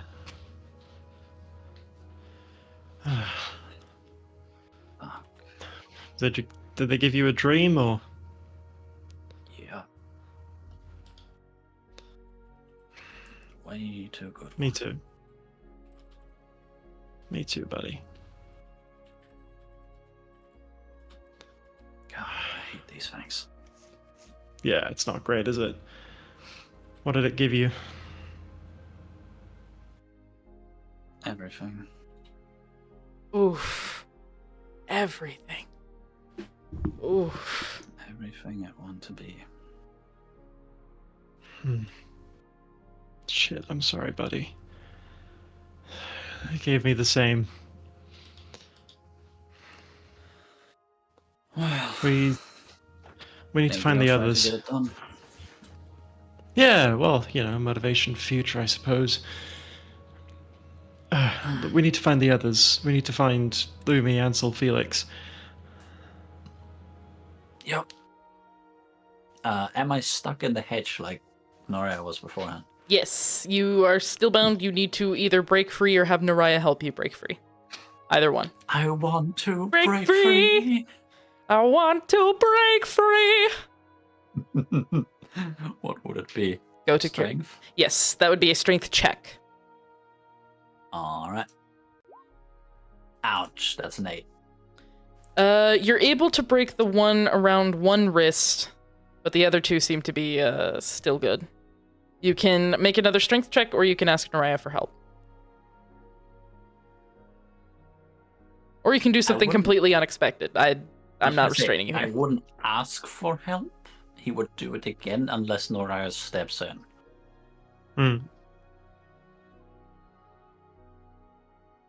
Which, if you don't, I'm just going to do another one. Yeah, Naraya is just gonna get in there and just hey, let me give you a hand. Let me get you out of here. It was a pain in the ass for me too. Ow. Mine was just a pain on the wrists. Tish. Tish. 10 out of 10. Good joke. Alright. All right. Okay, you're both free. What is this place? Some sort of maze? Something like that. Oh, a giant purple thing. Not purple. Thingy thing. Pink? Ping appeared. What the fuck was that? Definitely an accident. Definitely I don't think- follow it. well- Wink wonk. Well, look, I was gonna go that way already. Good. Look, I think we should try and look around this immediate area, because if you're this close to me, maybe someone else will be nearby. Let's try not to split up. He smiles. It's dark in here. It is quite dark, yes. Well, I can't see. Can you? Well, yeah, it's in shades of grey, but Right, well, you take the lead then, because I can't see shit. alright. Where exactly did you come from? Which one of these west? Left here. Yeah, we need to go down this way. That's Alright. the new way for me anyway. To the left. To the right. To the right. Do you have anything to mark the walls with? He will, like, you can hear him pat himself down. I'm not sure if cutting into the hedges is going to do any good. That's Don't fair look at enough. Anything to mark. I mean, they're alive enough to trap us, so... Yeah, I'd rather not fuck with that. All plants are alive, Teehee. Some plants Oh, can oh. actually do screams. Oh, As you two round the corner, You see Lumi and Winter both restrained into the hedge, the same as you were. Lumi! Yay! You wake up leaning against a tree. It's not as if you were asleep, but almost daydreaming. You were leaning up against a tree, your head up against it, eyes closed. And when you come to, you can hear Winter's geckering, and she's bouncing around next to your feet, excitedly. Winter, what's got you all jittery and happy? As you look around, you see Ansel approaching you, waving, with a giant smile on his face. Makeshift, I'm sorry, I'm not gonna be able to do your voice proper, so, cope, I guess. No, that's fine. Cope, seethe, mauled. Cope, seethe, mauled, please don't judge me. Remember, it's not technically Ansel. It would be terrifying. Just saying. Teehee smiles. Cope, seethe, mold, and do it yourself. No, please don't. I have no script for this man. Ansel is approaching, waving, a giant smile on his face, and Winter is bouncing up and down, really wanting to run at him. Hey, Lumi. Ansel. Are you ready? Sorry, I'm a bit late. I know we were supposed to meet like half an hour ago. Lost track of time, sorry. Ready for what I kind of daydreamed, I think? Dozing off again. Winter Festival. Remember? We're, headed out there. Gonna meet up with some folks. Watch the fireworks. Okay, sounds good. Cool. He walks up and casually slips his hand into yours, and he gives you a peck on the cheek as if it is completely normal. Okay. Wow, I must have really been daydreaming. You Your okay? face is pink. Yeah, I think maybe grogginess from waking up? Daydreaming? I don't know. Well, hope you're awake enough to enjoy it, because it would suck if you fell asleep during the fireworks. Yeah. Ansel begins to lead you down this path that you were leaning up against, and the further you get down the path, you start to hear the sounds of excited people and music, and you start to smell delicious foods wafting through the air. You come across a clearing, and inside the clearing, a bunch of booths are set up with games and food and music and drinks, and there are people from all walks of life. Humans, half-elves, tieflings, dwarves, halflings, everybody. Ansel leads you into the festival, and the first booth you stop at is a booth that is almost like a carnival game. One where you'd stick your hand in and grab a floating toy on the water and pull it out and get a prize. You want to try it? You first. All right, bet. And Ansel hands over a coin to the person running it. The person does their usual carny spiel, telling the rules, and Ansel smirks a bit, and he starts staring at these little rubber toys floating by on the water. Bites his lip for a second, thinking deeply, and then he quickly reaches his hand out and grabs one. He pulls it out, flips it over, and what do you know it, he's won a prize. Not a big one, not one of the large stuffed animals hanging on the thing, but it's a prize nonetheless. The carny hands him a tiny little stuffed fox, saying, looks like your little friend's fox there. Ansel takes it, and he smiles a bit, and then he hands it to you. She hugs it with a big smile on her face. We'll do that. Good luck, then. The two of you begin to walk through the festival, doing similar things, looking at the booths. Ansel even buys you some food to snack on while you walk around. And then, as you're walking through and looking at a booth with a bunch of scarves on it, you hear your mother's voice from behind you. Lumi! There you are! There. You turn, and standing beside your mother is your father. Except he doesn't look the way that he did the last time you remember seeing him. He looks softer, kinder, as if age has been more nice to him than anything else. He's holding your mother's hand gently, and you can tell as you move a bit forward that he's gently rubbing his thumb against the back of her palm. Lovingly.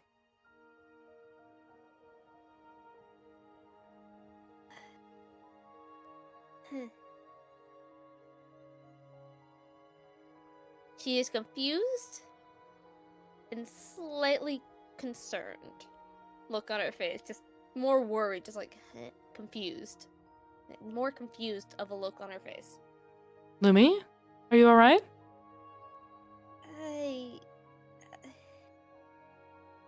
I don't know. Are you feeling okay?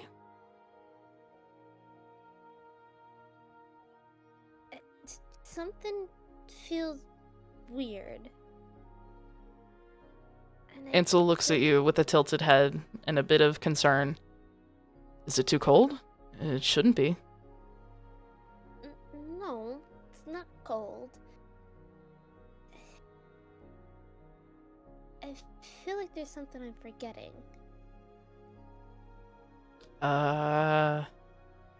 Did you forget your staff? No, wait, that's right there. Your mother approaches you and she gently feels your forehead. No, you don't feel warm. Are you sure you just maybe didn't forget a coin purse or something like that? She's gonna look down at her belt, check and see. You seem to have everything there. No, I got it. Well, if it's important, it'll come back to you. And she gently squeezes your shoulder. Your dad You're very right. nods in agreement. He says, "Oh, I'm sure she'll find it. She's a good sniffer, sniffing things out." And he gives you kind of like an older, proud dad look that's grumpy, gruff, but still loving. And We love the approving dad look. yeah, the approving dad look, that's what I'm going for. She's gonna laugh at that. Sniffer? Really, Dad? What? You always found my keys. I still don't know how they ended up in that one tree, though. I wouldn't know, Dad. Not at all. I still think your fox had something to do with it. And he gives a very feigned, wagging shame finger to Winter, who just looks at him with a wagging tail and makes a bit more chittering noises. I'm on to you. And your dad walks up and he gives you a gentle side hug, just pat on the shoulder. Yes, like a pat on the back. See, I like it when you're this size, because then I can hug you and not feel small. Ugh. But then, when you're the big size, you can also get all the apples out of the big trees. Yeah. And he kind of like does like the whole dad like crack in his back thing. Ugh, the walk here was killer. Ugh. Ansel, how'd you find this thing? Ansel just gives him a chuckle and waves his hand. He's like, I've known about it for a while. Dad, did you do stretches before you started walking? Who needs stretches? I'm just as young as I ever was. I don't need stretches. This is just from all the walking. Ugh. And he like cracks it and you can hear the bones kind of make some noises in his spine. And your mother just shakes her head and chuckles at him. Stubborn man. I see where I get it from. Mm-hmm. Yes, yes, you do. And she kind of reaches up and she gently, like, pinches your cheek. Yes, you do. Don't you be giving that to him, you hear me? You be nice to this man. And she gestures at Ansel. I can't let him win all the fights, though. Oh, I'm not saying let him win. I'm just saying listen to him now and then. He's got a few good thoughts in that head of his. Are there anything he can hit with that hammer of his? Fair point. You see Ansel glance up at people that are starting to file all in one direction. Hey, it looks like the fireworks are about to start. Come on, let's go get a good seat. And Ansel takes your hand and starts pulling you in the same direction that all the people are filing. Can't you lead him, Mom? Oh, don't worry, we're right behind you. And you see her take your father's hand once again and follow behind you and Ansel. Ansel leads you a little bit further into the clearing, where people have spread blankets on the ground and are sitting to watch people start to set up fireworks. Ansel sits you on the grass, and your parents sit not too close, but close enough to where they can see you. A line of druids starts to walk towards the other end of the clearing, and they all raise their staves and begin to shoot fireworks into the sky. They're not loud and they don't smell. They're not like our fireworks. They're almost like fairy lights. They're beautiful and they explode into pictures almost. There's snowflakes and foxes and wolves. And it seems to almost be telling children's stories through fireworks. Ansel slides his arm around your shoulder and pulls you close, letting you rest his head on his... motherfucker, can I speak English? Rest your head on his shoulder, for fuck's sake. This is really nice, you know? It is. You can feel him take a deep breath, and you can feel his other arm moving slightly, and then it stops. Lumi, I know we've known each other basically all of our lives, and I know that, you know, for some people that might, I don't know, that might spook them off or things like that, but, I really love you, you know? I love you too. He pulls his arm off of your shoulder, and he kind of scoots away for a second. He adjusts himself slightly, and when you look over, he's kneeling on one knee, and he's holding something out in front of him. Lumi's hands jump up to her face. Gasp.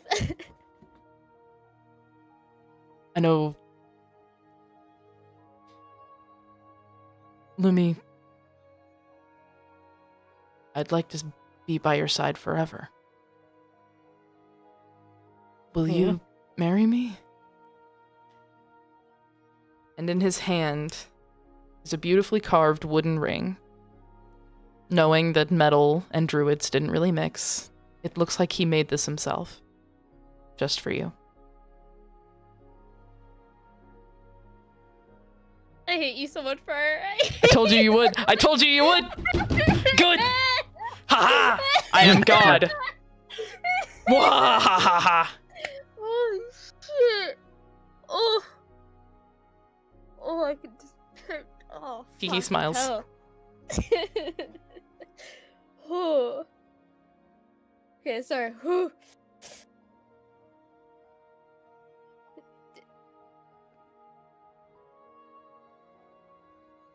Get her ass. Answer the question. She very quietly, but like loud enough you can hear it, says yes. He smiles wide and pulls you into a very big kiss, and you can hear people around you applauding. You can hear your dad cheering for you behind you. And he pulls away and he slides the wooden ring onto your finger. But something feels wrong. There's no pain, there's no heat. But when you look down at the ring, it looks like it's melting off of your finger. Like slime or goop. You can choose to focus on it, or you can ignore it. But the choice is yours. She focuses on it. The more you focus on it, the more the world around you starts to slip away, and in the same fashion, become melty and goop-like. And just as quick as you fell asleep, you awaken, restrained to a hedge by briars and thorns that prick into your skin. Ow. Oh. You hear rustling in the bushes beside you, and you can start to hear Naraya and Rotsvas approaching. Naraya? Is that Rosfus? Lumi? Is that you? Yeah, Can I get some help, please? It's hurt. Yeah, absolutely. Naraya and Rotsvas, you Uh, approach, and after feeling around a bit, you're able to find Lumi's wrists and the briar around her waist. Go ahead and give me a strength check. Me? Both of us? Like Yes. us two? Yes. Strength check. 16. 16? 12. You're both able to break the bindings of Lumi and free her. Please, somebody bend down and get the fox as well. Hey, there you go, buddy. Gonna bend down with my knees straight. Please Yeah, don't do that. Gonna crouch. Gonna crouch so that it's work safe. I'm gonna admonish Rosvas. Naraya follows OSHA regulations. Do you? All right. Those two are freed. Oh. That was way too good for it to be true. Fucking felt it.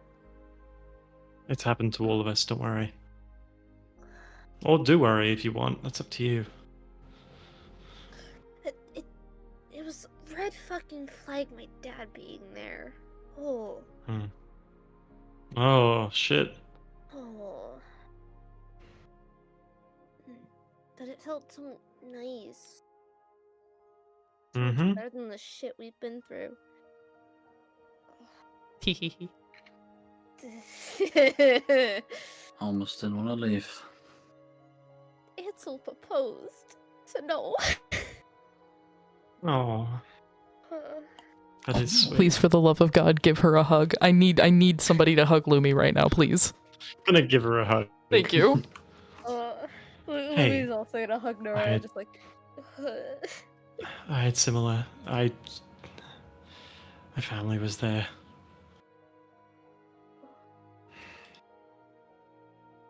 I'm not sure what you know about my life beforehand, but my family was there. I'm gonna guess that they're not actually around today. They're very dead. Yeah. Jesus, the hugs. Like, I'm sorry. we got this, we're fine. Just the idea of someone whispering, "They're very dead," into my ear is really funny. All right, I'm fine. It's fine. Lumi's gonna let go and be like, okay. I'm gonna guess you haven't seen, Ansel or Felix yet? Not No, yet. well, I've been trying to I find think them. I'd see something through a crack in the bushes over there, but who knows? That's my fucking dungeon alchemist. No? We just have line of sight on that. I've got line of sight on him. Yeah, I've had line of sight of him just slightly the entire time. Teehee. Hey, listen, Yeah. blame He is, dungeon yeah. alchemist, not me. I was No, gonna say, uh, what if they, not blaming take a anyone. right turn and they just leave me?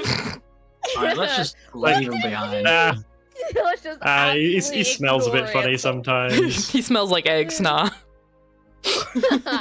Egg. Egg! Hey, Egg! I think I can see your boy over there. If I can recognize the armor correctly. You do. You've been with this motherfucker long enough. That orange cape is Yeah. recognizable anywhere.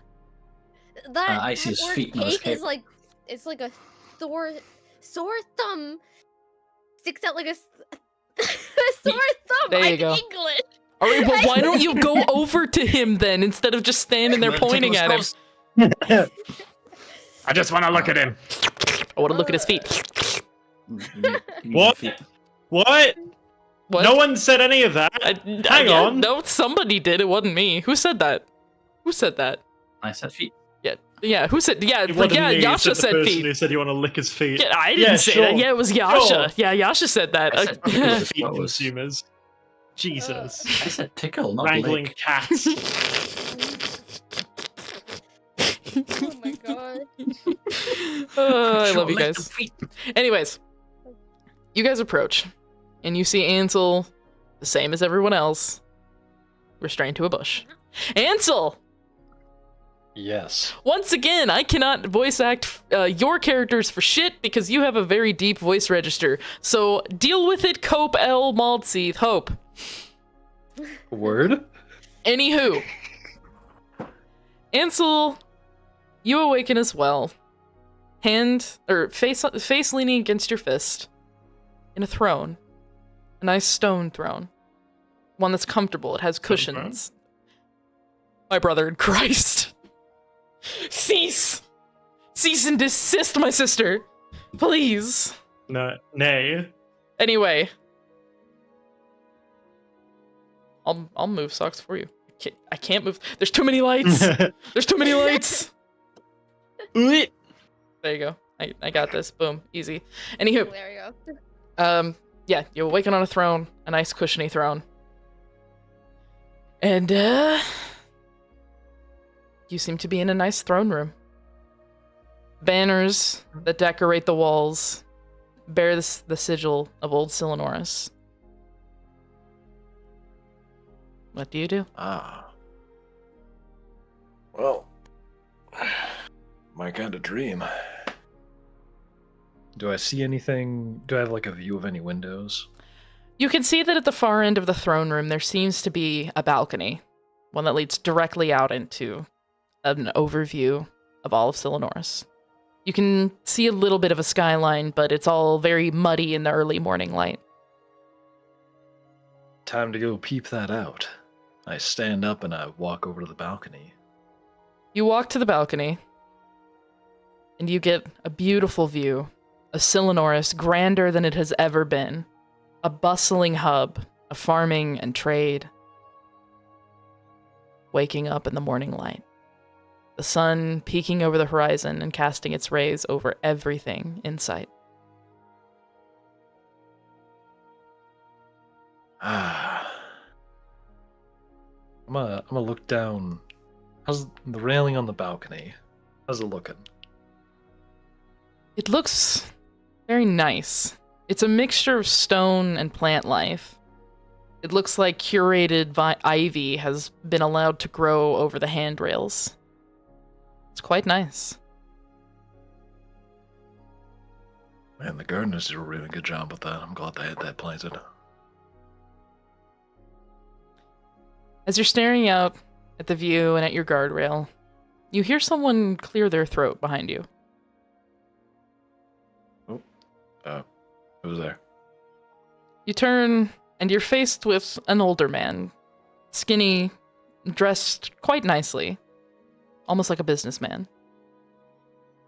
Your Highness, there are no more visitors today. I would suggest taking off. Before someone else comes in and steals more of your time. That's a good idea.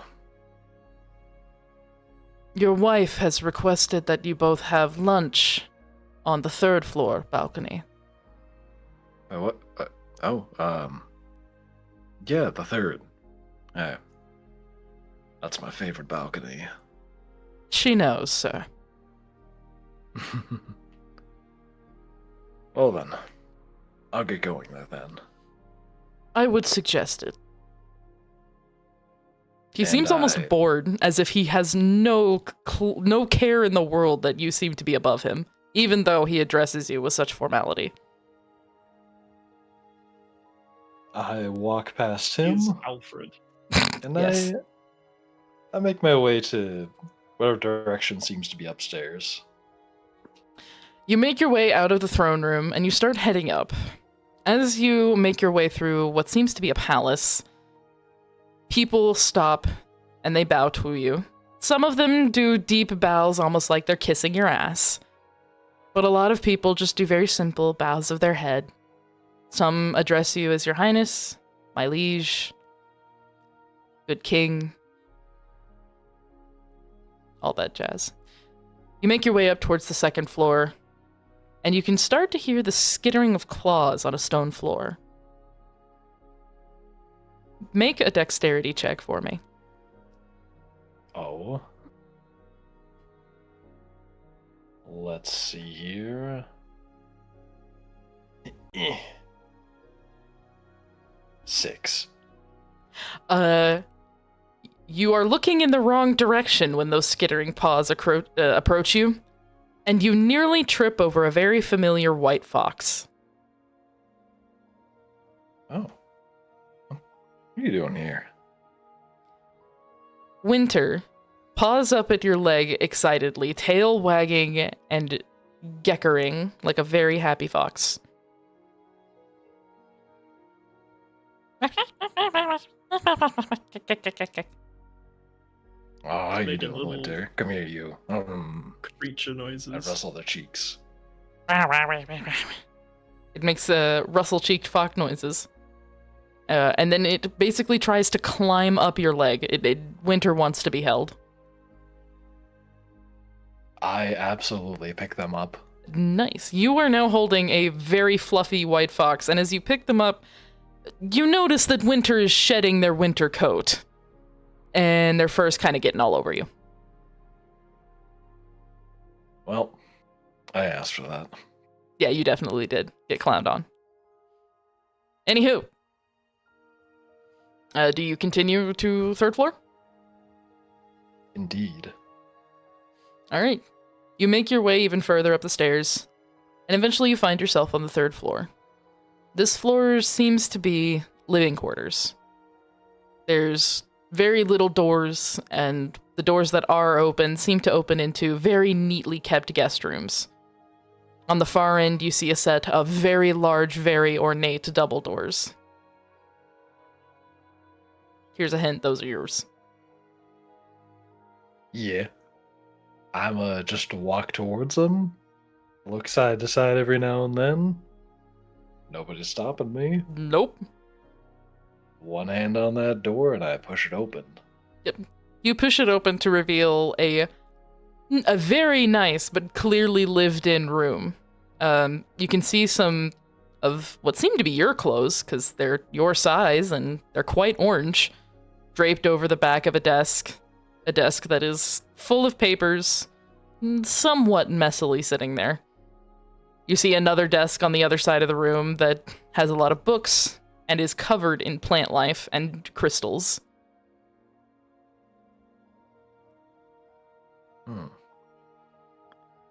Interesting detail to have in my own room. I look around for the balcony. You see the balcony that is across the room, and it's currently hidden by... not hidden, but there's some nice glass doors blocking your way to it. So you might need to have at least one hand off the fox to use those doors. Word, I'm gonna put Winter down so I can use the doors. Winter jumps out of your arms and runs to this huge-ass queen bed in the middle of the room, hops up onto it, and plops down and starts a-snoozing. Nice.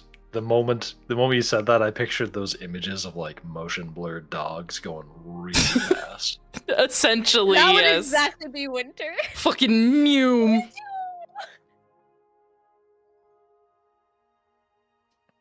All right, time to open these doors. All right. You open up these nice glass doors, and you're now on your balcony. And this gives you an even bigger view of Silanoris. It's beautiful. The horizon is way larger than it was on the throne room balcony. you can see out into the farmlands beyond most of the city skyline. It's gorgeous. Ah, this is a nice sight. That sight is then interrupted by a cat meowing at you from a nice little breakfast table that's kind of sitting over off in the corner. Not scrunched away, but just like clearly that's the sitting area and where you are is the standing area. Mm-hmm. I look at that cat. Is it sitting in one of the seats? It is. It's a quite beautiful Norwegian forest cat. Very large, very floofy. I walk over to sit down at the other chair, and I speak out loud. So, I was told that my wife is going to meet me up here. Have you seen them? The cat meows and turns her head up at you, almost in a very pompous manner.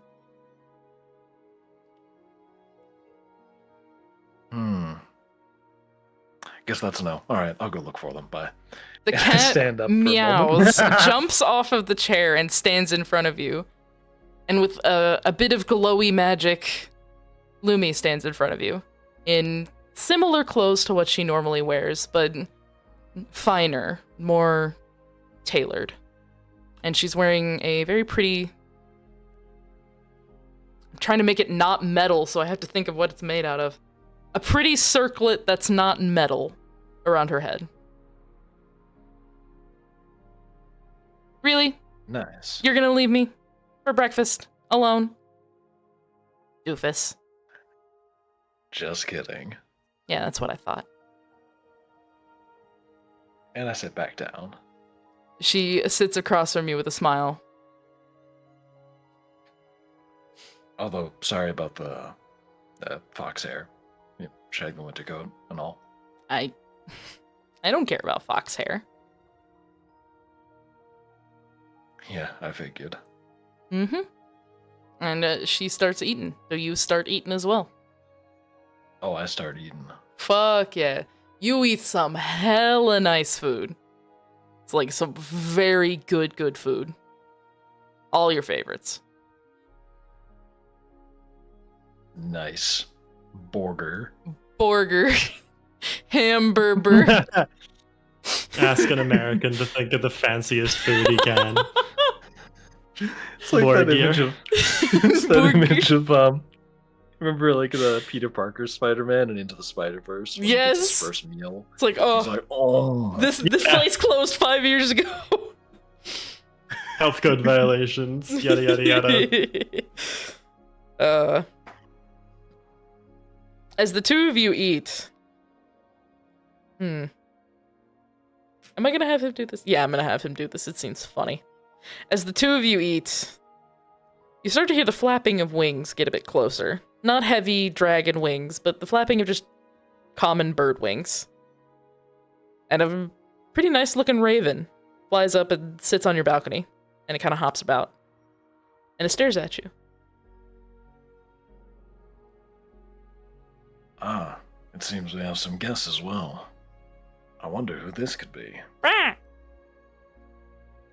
The raven hops off the balcony, and with another flash of some cool glowing green light, Elric stands in front of you. His hair's a bit longer, and he looks a little different than he did the last time you saw him outside of the obelisk. And he seems a bit more carefree, a bit less bogged down by the weight of his past. Am I that obvious?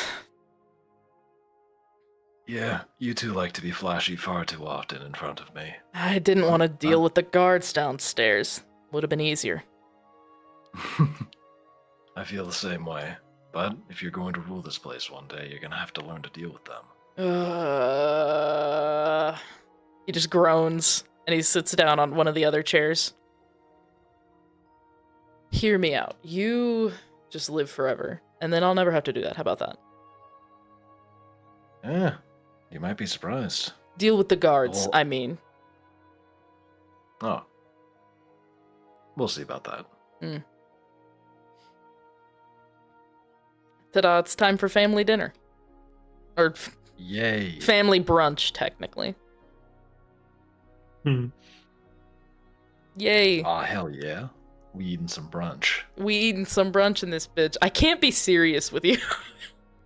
I'm sorry, I can't take you seriously. That's reasonable. No, it's not. I should be treating him like I treated everybody else, but instead I keep thinking of Hamburger. Hamburger. Hamburger. What you did. You broke the Hamburger. seal, you asshole. Alright. Hamburger. You're having a very nice dinner with your family, Hamburger. ruling over your kingdom. It's very nice. But unfortunately, all good things come to an end.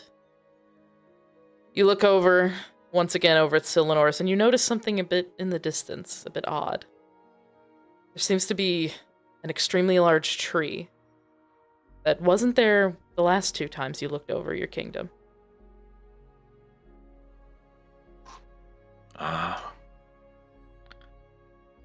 Well, at least I already knew it was a dream. Motherfucker. The more you focus on it, the world starts to melt and slide away. You start to feel pinpricks in your wrists and around your waist. And just as quickly as you fell asleep, you awake, restrained to a hedge.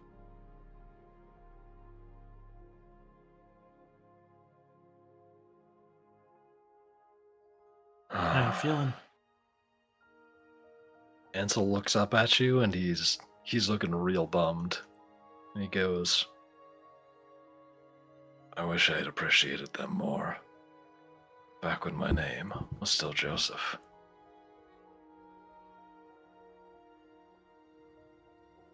That seems to be the theme of this. Anyway, could you get me out of this? This stuff hurts. Yeah, man. Sure.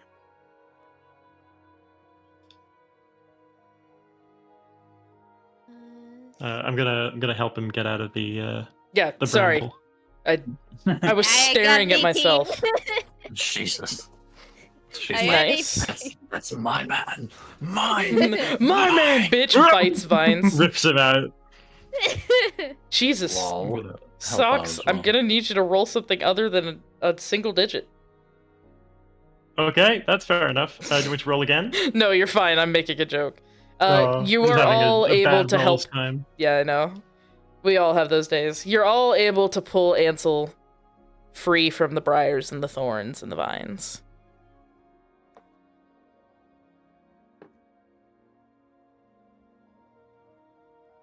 How you feeling? Well, I could be feeling better. Had a nice dream. But we have work to do. That we do. Agreed. Where's Felix? Good question. That's the final question. And I don't think Should any we of try us- and find them? Yes. To be honest, the better. I'd like to get a shirt. I will say you Sounds might want to go backwards. I was gonna say, was there anything? Sorry, there's a wall. Was there any other like offshoots that we found? You like, did along the not way? finish there's a bit going. up here. You did not finish going down where you found Rotsvus. No. Okay. I mean, it's either gonna be up this way in the dark area, or it's gonna be back where we came, because we didn't go this way. We came a fair bit into, but where Rotsvus was, we didn't really explore it. Yeah. Oh, and if we go by the pattern that we've found so far, they might be back where we came from. Lead the way? All right. Sure. The person with dark vision, please lead the way. Ansel! Soraya's feeling the Wrong way! walls. Oh, don't worry. Just checking around the corner. Uh-huh. Beep boop. He's You checking said for you were to the spooters. I I promise there are no spooters. I didn't want to deal with them either. Yeah, Beep boop. I'm saying that there's some areas of too dark. Oh yeah, I want to see darkness. Good. That's the point. You're not supposed to see. No, there's like Hey, Ross. chunks of Ross, where'd you wall go? that's Yeah, missing. this way, over here. Like areas I where am next there's to Noria right now. line of patches sight. of dark you can't see at all. Good. Ansel just runs forward. Do we want to go up? Do we want to go to the right? Yeah, y'all want to go up. Cool. Thank you, God. You're welcome. You should thundering voice from above. You're welcome. You That's found her. And When you Quickly, approach roleplay yourself. around this corner, Felix looks a lot different from your others. While most of you were just restrained by your wrists and your waist, Felix looks nearly eaten by these hedges. More briars are around her arms and her legs. Most of her torso is wrapped in these. She looks nearly swallowed. Shit. That's not great. Felix, buddy. Hey, I'm gonna shake them a bit. Felix? You reach in to try and shake her. And this is one time where the vines do move. A vine reaches out and tries to smack you on the hand. Do me a favor and roll a dexterity saving throw. Dex saving. Oh shit, that's a 4. The vine scratches you across the hand, and you take 1 damage.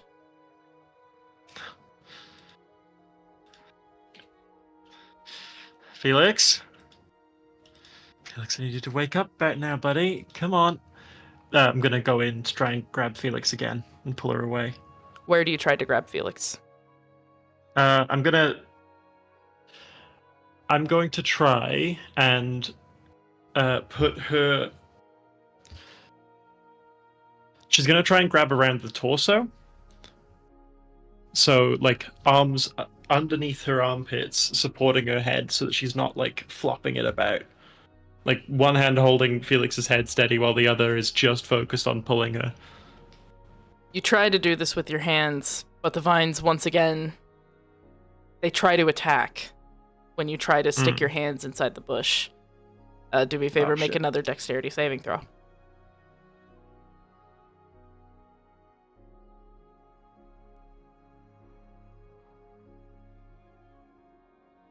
Sorry, I was using my phone for data and it just died. I'm gonna get a charger real quick. Okay. I'm gonna be right back. Speed run.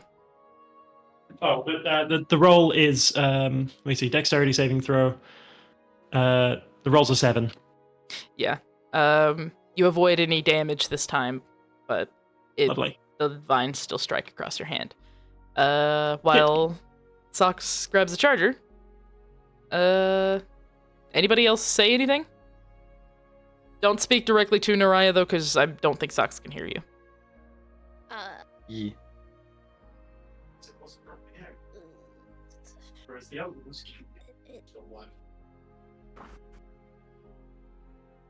I don't think any of us have anything to say. Rip. So how about that airline food? Just call Felix a 5-head. Although unconscious. I return. She returns. Fine, All right, then. cool. Figure out Usually, stuff. yeah, that's life hat. But yeah, what's the thing happening at the moment? Sorry. Nothing. I was just like, how about that airline food? Oh, yeah, scratch my nose. Hold on. Yeah. Okay, there we go. Yeah, they did not manage to damage you this time, but they did. Basically, the vines and the briars and the thorns, they wrapped around your hand and tried to squeeze, but you were able to pull your hand out in time. Okay.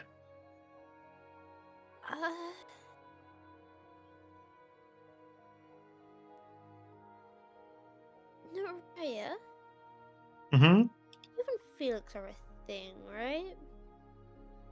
What makes you say that? What? Yeah. Yes. Obviously. Sorry. I just figured I'd put it on for theater. Yeah. Uh-huh. Okay, keep in mind, I like children's book, okay? Who doesn't? Judge me later. Yeah, judge me later. Try kissing her. That's a good idea. Is it? I mean, okay, again, children's book. There's usually kissing at the end of it that saves the person. I'm gonna say person mean- because I don't want to assume Felix's gender here. Sometimes they go like he, she, they. So Felix is an enigma. yeah. But like, you could try kissing them. Okay, And if it sure. works, it'll be the only time my children books actually stick. I mean, yeah, sure. I can try that, I guess. And she's gonna like slowly lean in and just go for a little smooch. A little smooch. A little Let me- smooch. While Felix themselves doesn't react to the kiss itself, the vines seem to still and return to the state that they were when everyone else woke up. Frozen, unmoving, just normal plant life. Felix, hey, buddy, Do we maybe want to find are you there? You Come on. may want to remove the vines. I'm gonna do so. I'm gonna be slowly peeling them off her while I'm like quietly talking to her, trying to get her attention, trying to get her to rouse. You're able to remove most of the vines and pull her out of the hedge, and she collapses forward onto her knees, groggy and sort of coming out of it, but she's almost partially still asleep. Mm. What? Hey. Hey. What? And her eyes slowly blink open, and she starts taking in everything around her. And Felix has dark vision, so she's able to see similarly to how Rotsvus can. And she realizes where she is, and everything starts to click back. No. Whatever dream you were having must have been really nice, huh? No. And Felix What? pushes herself back up onto her feet, and she turns and reaches for the hedge, trying to pull herself back in. Naraya wraps her hands around Felix's waist and just holds her. Just says, "Hey, it's okay. It's okay. No, Hey, you have it's to not let me real. go back in. You have to Felix, let me go back in, Felix, please. it's a trap. It's not a It's trap. a trap, Felix. It's gonna kill you. It's not gonna kill me. Please let me go back. Felix, it's okay. Listen to me. You were here. This is real now. It did the same thing to me. I don't know what you saw, but I think we may have had similar visions. Felix, it's Please not let me real. go back. Sorry, I can't do that. Instead of fighting against you, Felix leans up against your chest, and she just begins to sob. That's okay. It's okay. You're allowed to be upset. God, fuck knows this day's been enough for any of us. You're allowed to be upset. And in your arms, sobbing, that's where I'm gonna end the tonight's session. Fucked up. Yay! Fucked up. I still hate you, bro. I told you you would. I told you you would. It was right. You were. I didn't deny it. I told you you were gonna hate me. He smiles. And just He wait, smiles. it's gonna get worse. It's gonna get worse. I ain't done yet, motherfuckers. No, you're not. Slap some horns onto that seal of yours. He smiles. Of course, I'll slap some horns on here. I'll be the demon seal. It'll be great. I am. I'm very evil. Yes, thank you, Alex. Cruel and unusual. Yeah, I know. It's gonna be great. All right. Well, thank you all for coming out to Untold Realms, Pillars of Eternity. We will be returning next Untold? week. What? Unhold? Untold Yeah, Realms. unhold. Listen, it's Untold 5 in the morning. Realms. I'm This is tired. what Leave me this has alone. become. Accurate. Oh my god. I'm tired. It's 5. I'm tired, all right? I will Please see go to you. sleep. I do, especially because I'm supposed to be up in about 5 hours. So whoopsie. Either way, Whoopsie. I blame my husband. He made the appointment. Either way. Thank you Either guys way. so much for joining us on Untold Realms, Pillars of Eternity. We will be back next week where I will continue torturing everyone here, and it's gonna be fucking awesome. We're gonna love it. Yeah, it's gonna I be hate great. you, but I love you at the same time. I love you too.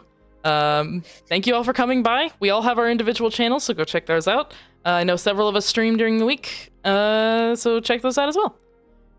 I'm gonna do one this afternoon. Yeah, Sox is gonna do one this afternoon, and it's gonna be awesome. Thank you guys so much for Yeah. being here. I will see you all again very shortly. Have a wonderful day and or night, and I hope to see you all again next time. Bye bye. Good night, folks. Bye-bye. Good night. Nini.